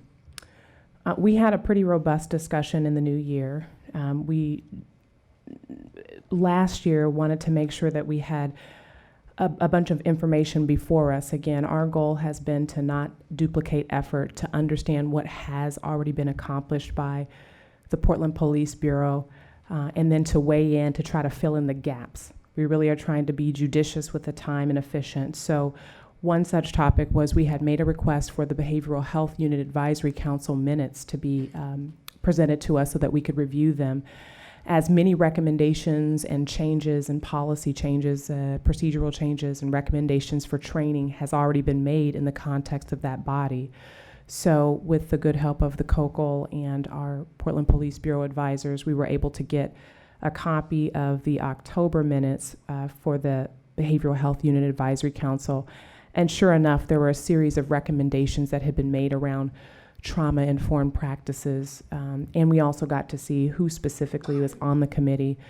There are a number of wonderful community experts, and then there's a range of business, community members, peer supports. It's a very nice range of folks. So we did review that, and we basically, our conclusion was that we agreed with many of the recommendations, and many of those recommendations were similar to recommendations that we had made as a body when we reviewed the mental health directive some months back. We then, Dr. Silver, who's on our committee, had a chance to go to the ECIT training, the Enhanced Crisis Intervention training, and that's a 40-hour commitment that she made to basically sit in and audit that training. She brought back some really good feedback to our committee and was able to also offer feedback to the Portland Police Bureau on things that they could potentially add or review. And one of the things that we wanted to make sure that we also got a copy of is the training manual to see what was missing. We wanted to know who the facilitators were, if there were opportunities for us to make recommendations for who could be added potentially, what other things should be focused on more. So we are still in process and we're still awaiting that information, and we hope to have it by the next meeting. Then we also had an opportunity to review 3 of the policies that are going to be up for formal discussion and recommendation in February, and those included the custody and transportation of subjects, the emergency medical aid, and the medical service policy. We had a chance to talk about, I think, a very thoughtful discussion on from a mental health perspective. We really want to make sure that every policy, whether it's a use of force policy, whether it doesn't matter what committee is wrestling with it, all committees, really subcommittees, should be reviewing the policies and offering their perspective from their respective sort of expertise, if you will. So we had a chance to do that, and we will come poised and prepared to make formal recommendations for what we think should be adjusted within the context of those policies. So really our next agenda on February 4th will primarily be around solidifying our recommendations for changes and amendments to these particular policies. And we will be poised to come before you and the COCL and the COAP to make those in a formal way. We invite you to come. We have a lot of fun. Everyone sits at the table. There's an expectation for civility and disagreement, but you can disagree without being disagreeable. And so we invite you to come and join us. Again, that's at the Center for Intercultural Organizing, and Happy New Year. Thank you. Going to hear from the Accountability Subcommittee. I think V is texted in. Yes, just as a reminder, the chair of the Accountability Subcommittee, Mayor Liviani Riviere, is watching the live stream tonight, but is unable to deliver the subcommittee report. She writes, as chair of the Accountability Subcommittee, I will forego the update for the current meeting, until the upcoming meeting. I think this will better serve the community. Thank you. Yes. May I say something? Yes, Rochelle. I wanted to say something about the Accountability Subcommittee. I am not a member, but I attend regularly. You want to speak into your mic?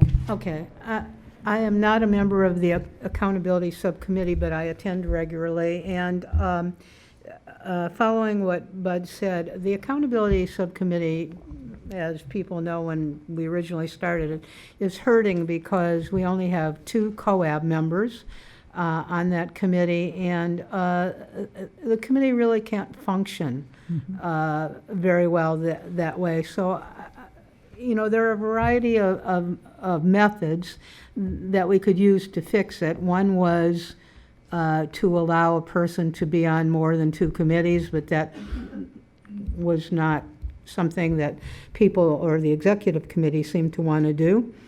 So I would encourage those members of the executive committee or other subcommittees who are only on one committee to please consider the accountability subcommittee. It's a very, very important subcommittee.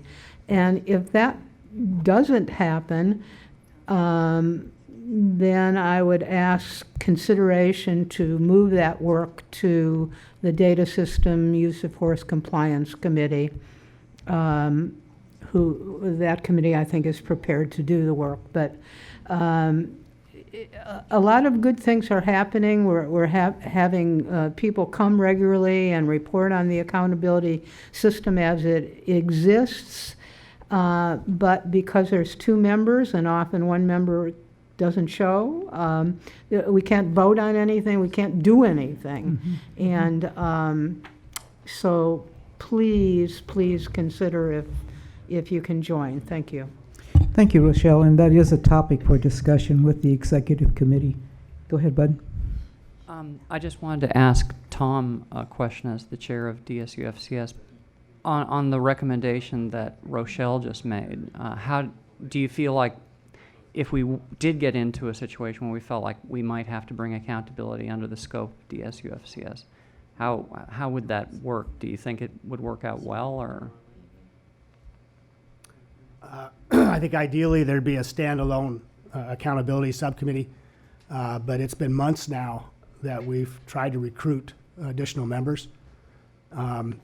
There is a great deal of community interest. The meetings are well attended, but we haven't even been able to select community members for the subcommittee because we don't have a quorum, I guess, because it'd take 2 of us to vote. To answer the question, although it's not my preference, I guess, in a perfect world, I think the Data Systems Use of Force Compliance Subcommittee is well-staffed and can do the work. And I don't think welcome is exactly the word I would use, but we would take that on and do the work if that's the viable option. At least that would be my recommendation to the subcommittee. Thank you. So Tom, you're up next with the Data Systems Use of Force Subcommittee report. I'm going to try to just encapsulate the last 3 months because we haven't reported. We've continued to work on use of force recommendations. We've had to revisit some of those. We've now prepared, I think, a dozen recommendations with multiple subparts. 4 of those were approved in December, and the other 8, either tonight or in the second meeting this month, hopefully will get presented and voted on. We have lost Brandon Hamilton, who was a community member, at-large member. He's taken employment out of the country. We will miss him. He was valuable in terms of his thinking and his input. What we're in the process of beginning to look into, besides accountability issues, perhaps, are training issues related to use of force. And we're wrestling with, I think, a methodology, how to do that best. And people have presented on the issue. We are reviewing some documents, and I think probably, if not at this month's meeting, soon we will be able to begin looking at training, which seems like the follow-up to making the recommendations on use of force policies. Beyond that, I can simply say that it's a vigorous, interesting subcommittee. People are committed to doing the work, and I'm hopeful, particularly if we end up taking on the accountability work, that the community members that have been attending that subcommittee so far will move with us, because we will need your help and ideas. Thank you, Tom. Is anyone here from the Community Engagement and Outreach Subcommittee prepared to do that subcommittee report? Okay. Jimmy's not here tonight. Is this mic working? Oh, okay. I can barely hear. Oh, now I can hear it. Well, I guess we'll ask for Jimmy to give us a report next time. Were you about to raise your hand, Philip?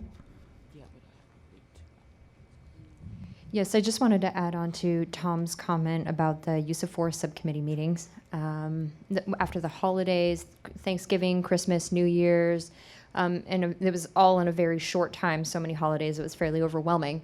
Now that those are past us, we've got more time to be able to really dig in.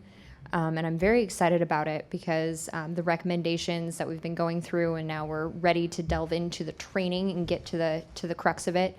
We've gone to some training classes, and we've touched on the EIS a little bit, and now those recommendations we are finished. We want to get moving forward with the training, and that was just what I wanted to say. Any comments or questions from the board? Okay, we'll move forward to the next agenda item. Reporting and communications process. Bud? Thank you. If you will turn to the second page in the packet that begins with the COAB Advisory Board meeting agenda, you'll see the Community Oversight Advisory Board Reporting and Communications Process Revision 1. So, to be clear, this is a process. It's not a recommendation or anything that requires voting. It's more something that the Executive Committee feels, with good reason, has great value to COAB, something that we want to get going, and actually responds to complaints that we've had from some of our COAB members. As a matter of fact, about the Executive Committee and our lack of transparency with the rest of COAB. So to be clear on purpose, informing and engaging stakeholders, this is, we were formed by the efforts of groups like the Albina Ministerial Alliance, Human Rights Commission, Portland Commission on Disability. We owe it to those folks to make sure that we're keeping them aware of what's going on now, what's coming up next, things like that. So that's one purpose. We also feel that by reaching out and engaging better with them, we have the opportunity to hear back from them, to hear their feedback, and that feedback empowers us, because it now allows us to say, we are responding to the needs and ideas of our stakeholders, not just our own, but theirs. We believe it will create better and smoother functioning of the COAB by creating a means by which we regularly and monthly report, and it'll make things like the time we just went through here in this meeting a lot smoother and a lot easier. And it will provide greater transparency to the public, because these can then be published on the website where people can come and get them whenever they want, see what's going on in a subcommittee, what's coming up in a subcommittee, decide if their attendance is appropriate, et cetera, et cetera. So,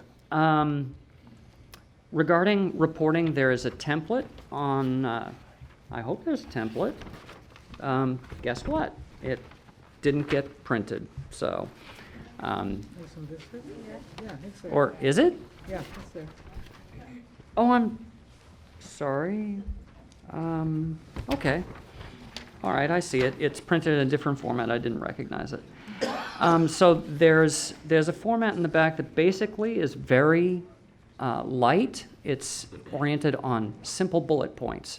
No need to go into great depth here. Just list out the objectives of your subcommittee. That shouldn't change from month to month. It's just there to inform the public. The last time you met as a subcommittee, who attended, what you accomplished. The next time you're meeting, what you intend to achieve in that next meeting, and then any issues, and this one's important, issues that you formally want to document and say, this is something that our subcommittee can't resolve on their own. Let's get the executive committee or somebody else involved to help us out with this. So this is where you escalate something and ask for help, and we'll start actually formally tracking those. As far as how this is reported, if you look in the detail here, the executive committee chair will then take all the reports from the individual subcommittees, of which the executive committee is one, synthesize those into one document, and then that can be shared with stakeholders by the people who work with those stakeholders. So some of you work with a particular stakeholder, and then COCL works with AMA and others. So this gives us one communication that we can share with them on a regular basis through email or what have you. So with that, I'm going to stop talking and listen to feedback. Alicia. So I appreciate the general desire to standardize a process for active feedback and collecting it. I'm wondering, so I typically go to the page, to the COAB sort of website to check on notes and minutes, and it sort of seems like it's a little bit of a duplication of effort if the minutes are being taken in the minutes are being taken at the subcommittee meetings and posted online, and then these forms will, this template will also be posted online as well, correct? Yes. And so I guess more of my question was, is it the means by which the information is being presented that's complicated, or is it is it accessibility, people not wanting to, what prompted or what motivated this? Because we already do post, which I think is pretty transparent, post agendas. We also post, the notes are posted on the website. So to answer your question, we had received a number of complaints, including complaints about the executive committee, that what we were doing in our meetings was fairly opaque and needed to be shared with the rest of the COAB. We've heard similar things about some of the other subcommittees. And we've heard that both from COAB members and also from the public. So that was part of what we were responding to. And I think this also folds in with the new process for meeting minutes that COCL is working on, which is it's going to be a well-working process, but it's going to create a fairly expansive document for meeting minutes that could be very difficult for an individual to sift through. So this provides a very simple bullet item list, certainly not expecting that anyone would spend more than 5 to 10 minutes out of their week writing this report. But that is not said in any way to diminish your feedback. I'm hearing you and thinking about that. I mean, I don't know, it kind of seems counterintuitive. If the desire is for more information and to be less opaque, I would assume that people will want more of the sort of expanded version of the notes as opposed to some sort of Cliff Note version. But that's just me. Okay. Yeah. We can discuss that in executive committee. Thank you. Other comments, observations, recommendations? Philip? Yeah, I want to respond to Alicia's comment. I think that's a really good question, Alicia, and I appreciate that question. I appreciate you asking it. the minutes are up on the website, and I'm involved with the executive committee, and I see it as a good opportunity to be a little more formal in the process, to have a formalized document that we can use, a physical copy for the record. And for me, I would be able to hand that to stakeholders. For example, Portland Commission on Disability. They don't have the ability to come to the meetings. They don't have an idea of what subcommittees are working on. So instead of providing them with a large copy of the minutes, I would rather provide them with something, a bulleted list, and hand that out monthly to stakeholders so that they can just have a short informational pamphlet or something that they can see what we're working on. Does that help a little bit at all? And it helps develop trust. It sounds like part of the question has to do with how the collection of the information is structured, who's responsible for what parts. Can you talk about that, Bud? I mean, it sounds like we have minutes, we have subcommittee reports, and then we have this, and people are asking how that all fits together and the differences in the purposes of those things.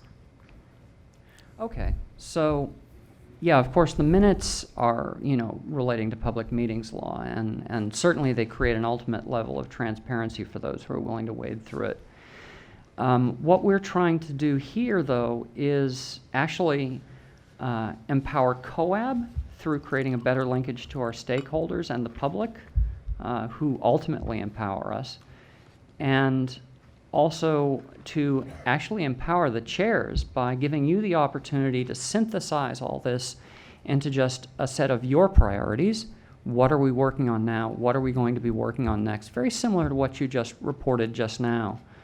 And put it in writing, especially for people who can't attend these meetings.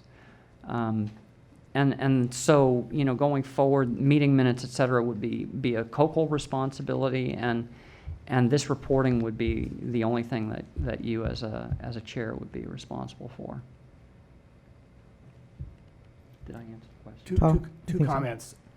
There's been some mention of minutes being posted. I don't think minutes are being posted for the subcommittees, as far as I know. So I think the record should be clear on that. The COCO has not, for whatever reason, created and posted those minutes. And secondly, is this to be a substitute, this template for reporting at COAB meetings by the subcommittee chairs? Currently, our bylaws require the subcommittee chairs to do the reporting at this meeting. At least that's my read of it. Mm-hmm. So this is not intended to be a substitute for that? That's correct. All right. Hopefully it will make it easier.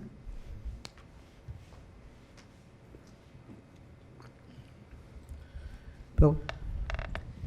Yeah, one other thing I wanted to add is that I have the minutes and the agenda. I have information from the recommendations. That's been stockpiled since 2015. I have a giant binder. I'm always asking Mandy to get me additional binders for all the information that I have. I have 3 giant binders that I keep all my information in. And I have OCD. I like things to be organized and, with tabs and everything. But I guess the point is, for this document, it's really nice just for me to review how we've evolved over time.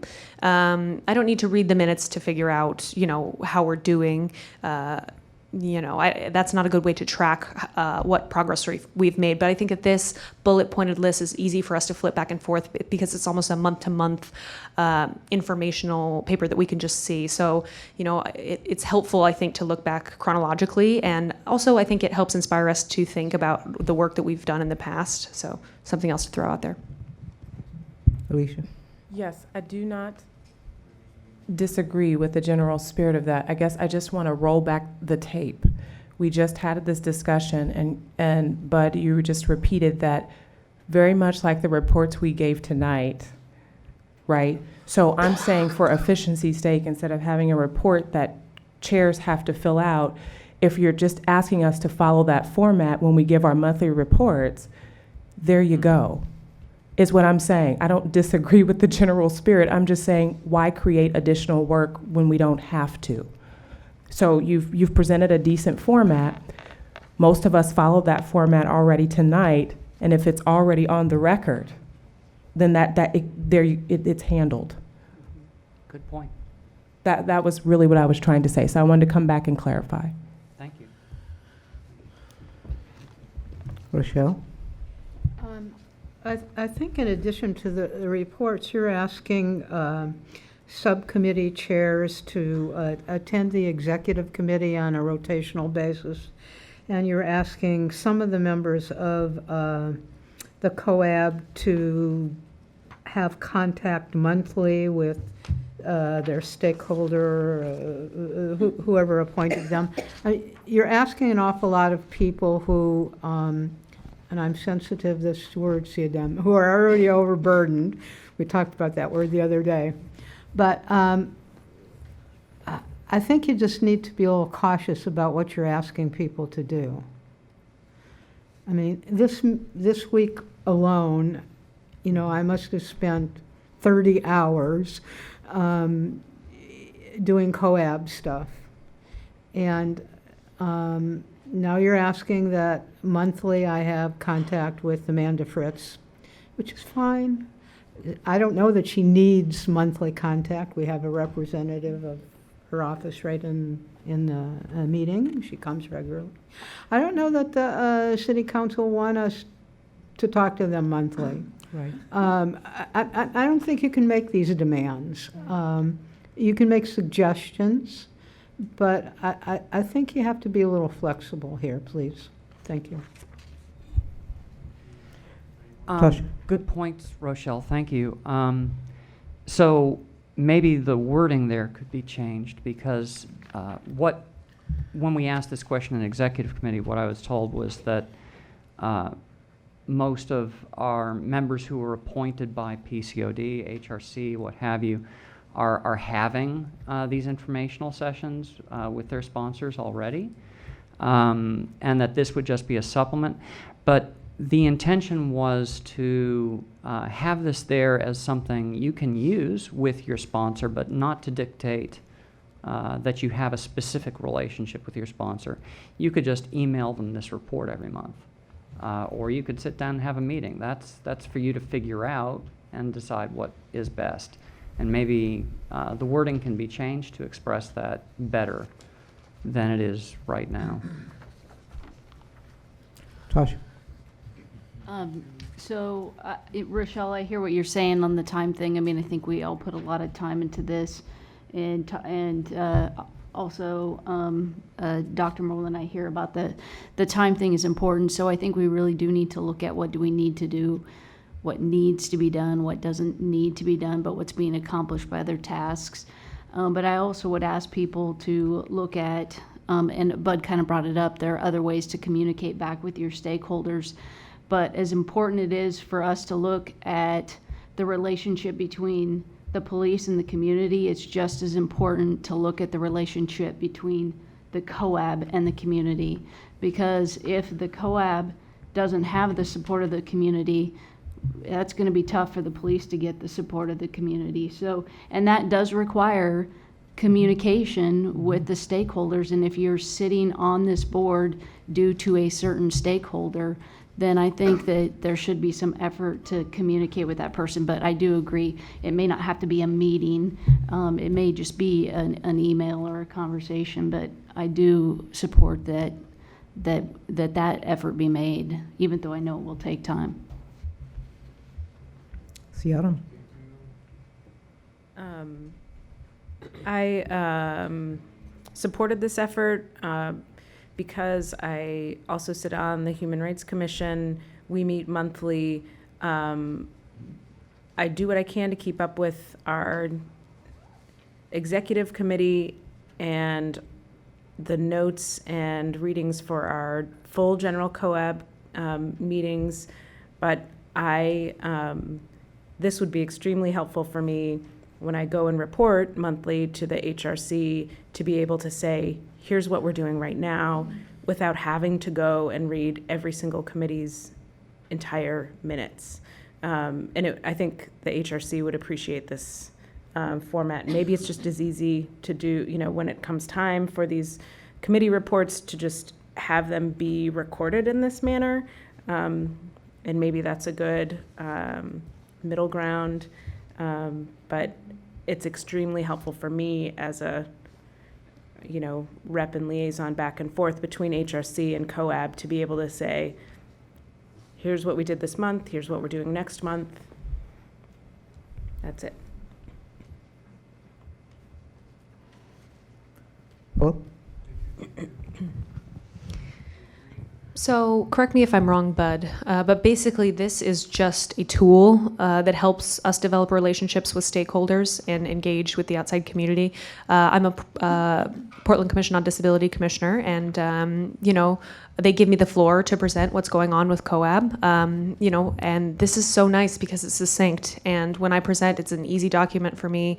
I don't have to read every note that I've ever taken. It's just easy for me to expand, to look down as a platform, as a tool, and then expand from there if needed. But we will go back to executive committee and discuss this now that we have a better pulse. Is that correct, Bud? Yes. Okay. yeah, and what I'm hearing is not an objection to the intent, but what I'm hearing is a resistance to the imposition of further mandated expenditures of time and energy, and a wish to have us look at what exists to see how it can be used in the same effort. Yes? Yeah, I guess I wouldn't use the words resistance to the imposition. What I would say is that in general, it's supported, it makes good sense. I think that there are some logistical concerns, and we just want to make sure that we are being most efficient with the time that we spend on the COAB. And if we can accomplish the goal in the context of the meeting, then we should attempt to do that. But there's no disagreement with the general spirit in your recommendation. I heard that, and the word resistance was not in any way to imply a negative. Well, it's, it can be interpreted in many ways, and we just want to make sure You did that it better than I did, Yeah, okay. No, it's not about better. I just wanted to reframe for the audience that it's not, it's just sort It of, was we're just, well just done, giving some Alicia. feedback. Thank you. Thank you, Ms. Sadat. All right. Okay, so the next step, Bud. Well, next step, we're going to take your feedback back to executive committee and figure out what we need to change. I invite any of you, short of a COAB quorum, that would like to attend the next executive committee to do so. And if you do, then we'll certainly engage you in that conversation at that time as well. Okay. Thank you very much, Bud. Thank you. We have about 20 minutes to look at policy recommendations.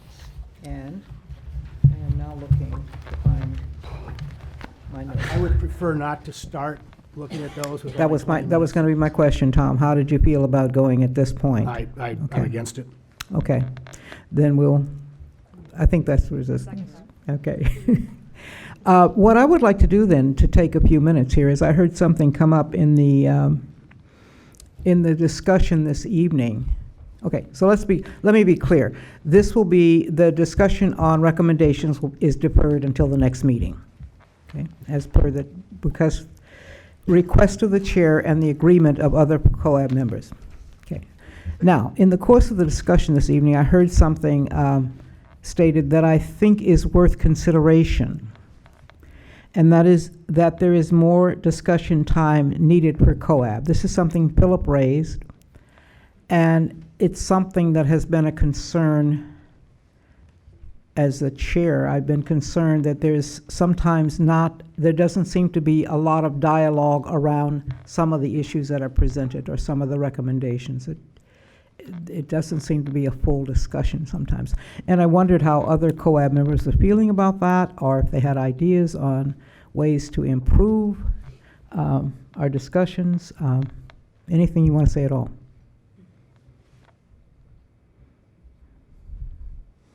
Okay, Philip. Thank you, Kathleen, for recognizing my concern. I do appreciate that. It does mean a lot to me. So ideas and suggestions on how to address that issue as far as having time for discussion.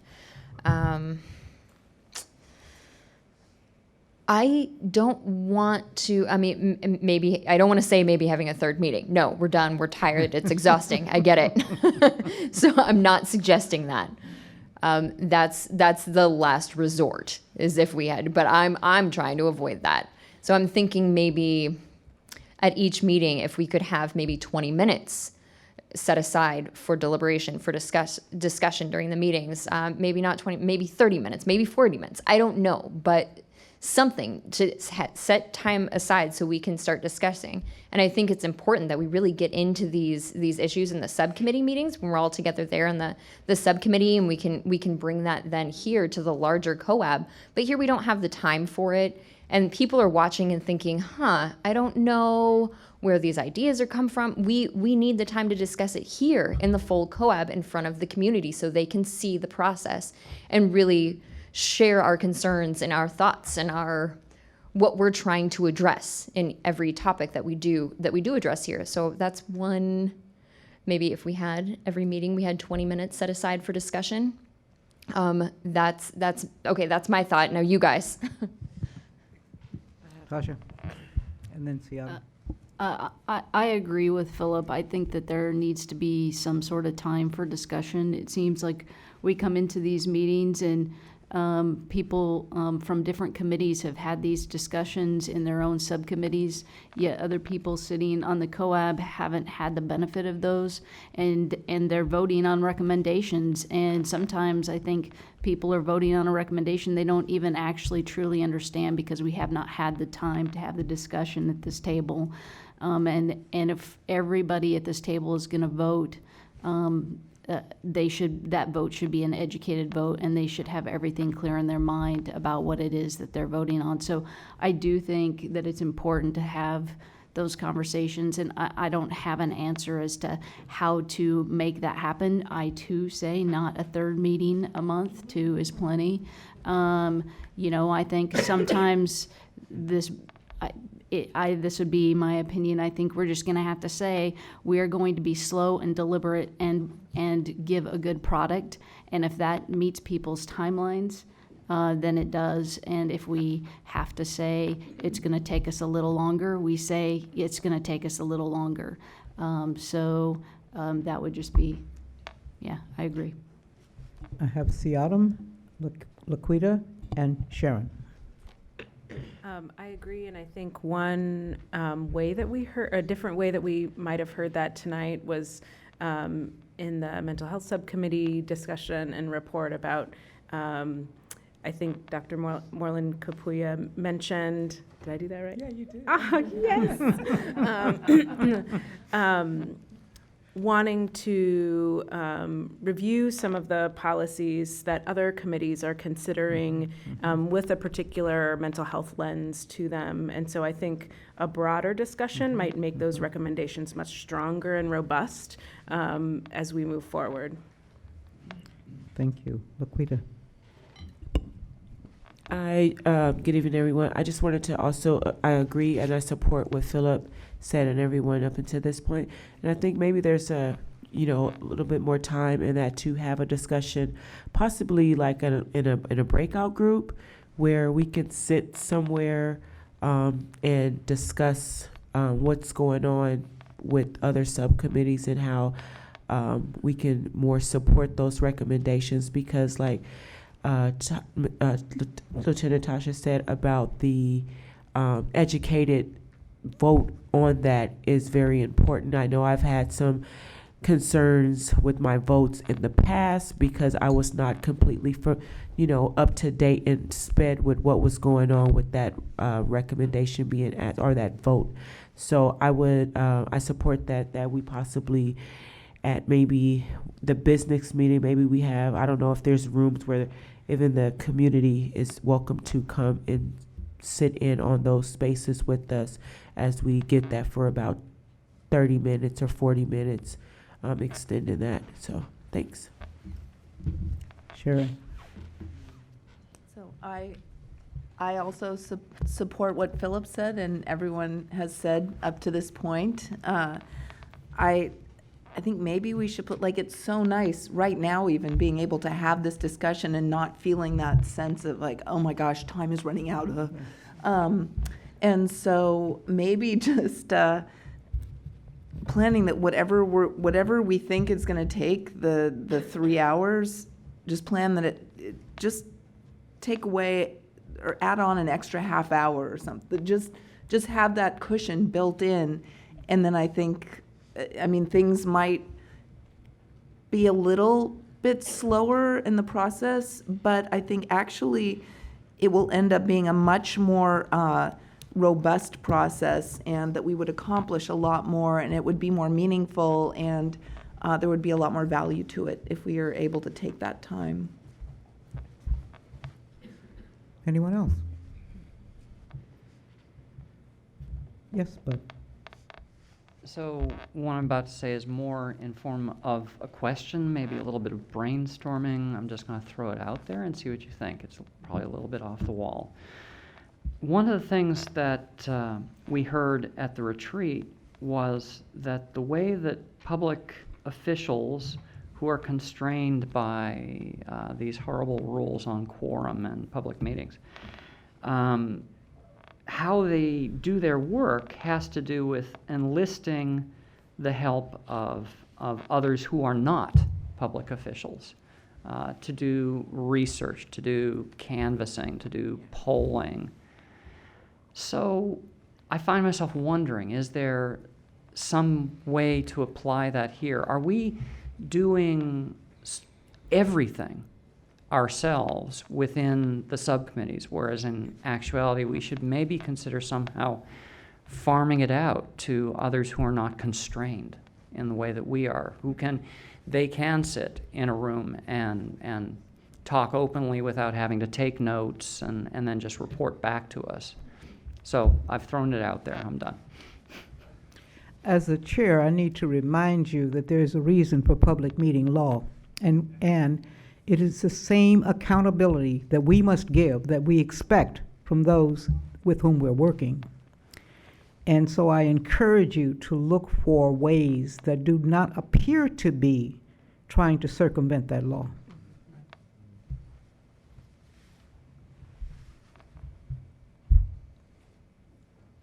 More comments? So Okay. maybe we could make a recommendation out of that to add 30 minutes out of the 3 hours, or well, hold on. Okay, let me back up. I make a recommendation that we add 30 minutes to our time. No, that was no. What I would prefer, if I may, is for us to go back to the executive committee, have a discussion on this that is more in-depth, and it looks more at the kinds of agendas we've been setting and how we've been doing it. And then come back to the COAB with some information and some suggestions. How's that? So basically you're saying that we essentially agree that we need to have time for more of that discussion.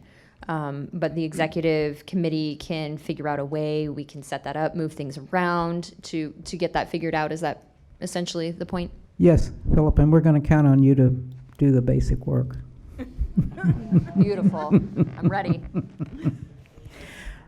Well, I think it was an important thing for you to raise, and I appreciate that it got raised and that you were willing to discuss it, and that we now have some sense of agreement that this will not only give us a more in-depth discussion, but will improve the output. The quality of the work being done will be improved by having a deeper and more meaningful discussion on some of the issues upon which we're voting, which you're voting. Well, and another thing that I've noticed about this room tonight, I mean, the energy, it feels right. I can see the people, the community members. At PCC, it is too formal. It's too cold. It feels cold. We're all in a row. I can't see. But here, people are looking at each other, and I noticed the interpreters tonight are even signing better. There is something about this room that, I mean, in getting the time to discuss, that would be awesome. I just think more people would come and get involved. And I think I've said enough. You all get my point. Thank you, Philip. And I think we've agreed that we like this space a lot. How do you feel about it? Yeah, I think it's more, yeah. How about the food? Yeah, I was going to ask about the food. Bud likes the food. How about the rest of you? And then how about the community? Yeah? Do you like the food? What? You want the shrimp, yeah. That's high-end stuff there, Mary Claire. That'll be a great problem to deal with, actually. Just remembering that we also, a part of the decisions on where we meet and the kind of food that you get has to do with our budget. Just remember that, okay? So I'm going to do something I think extraordinary. Do it. Yes, do it. Can you handle it? Let me hear a motion for adjournment. So moved, yes. This meeting is adjourned. I have an announcement now that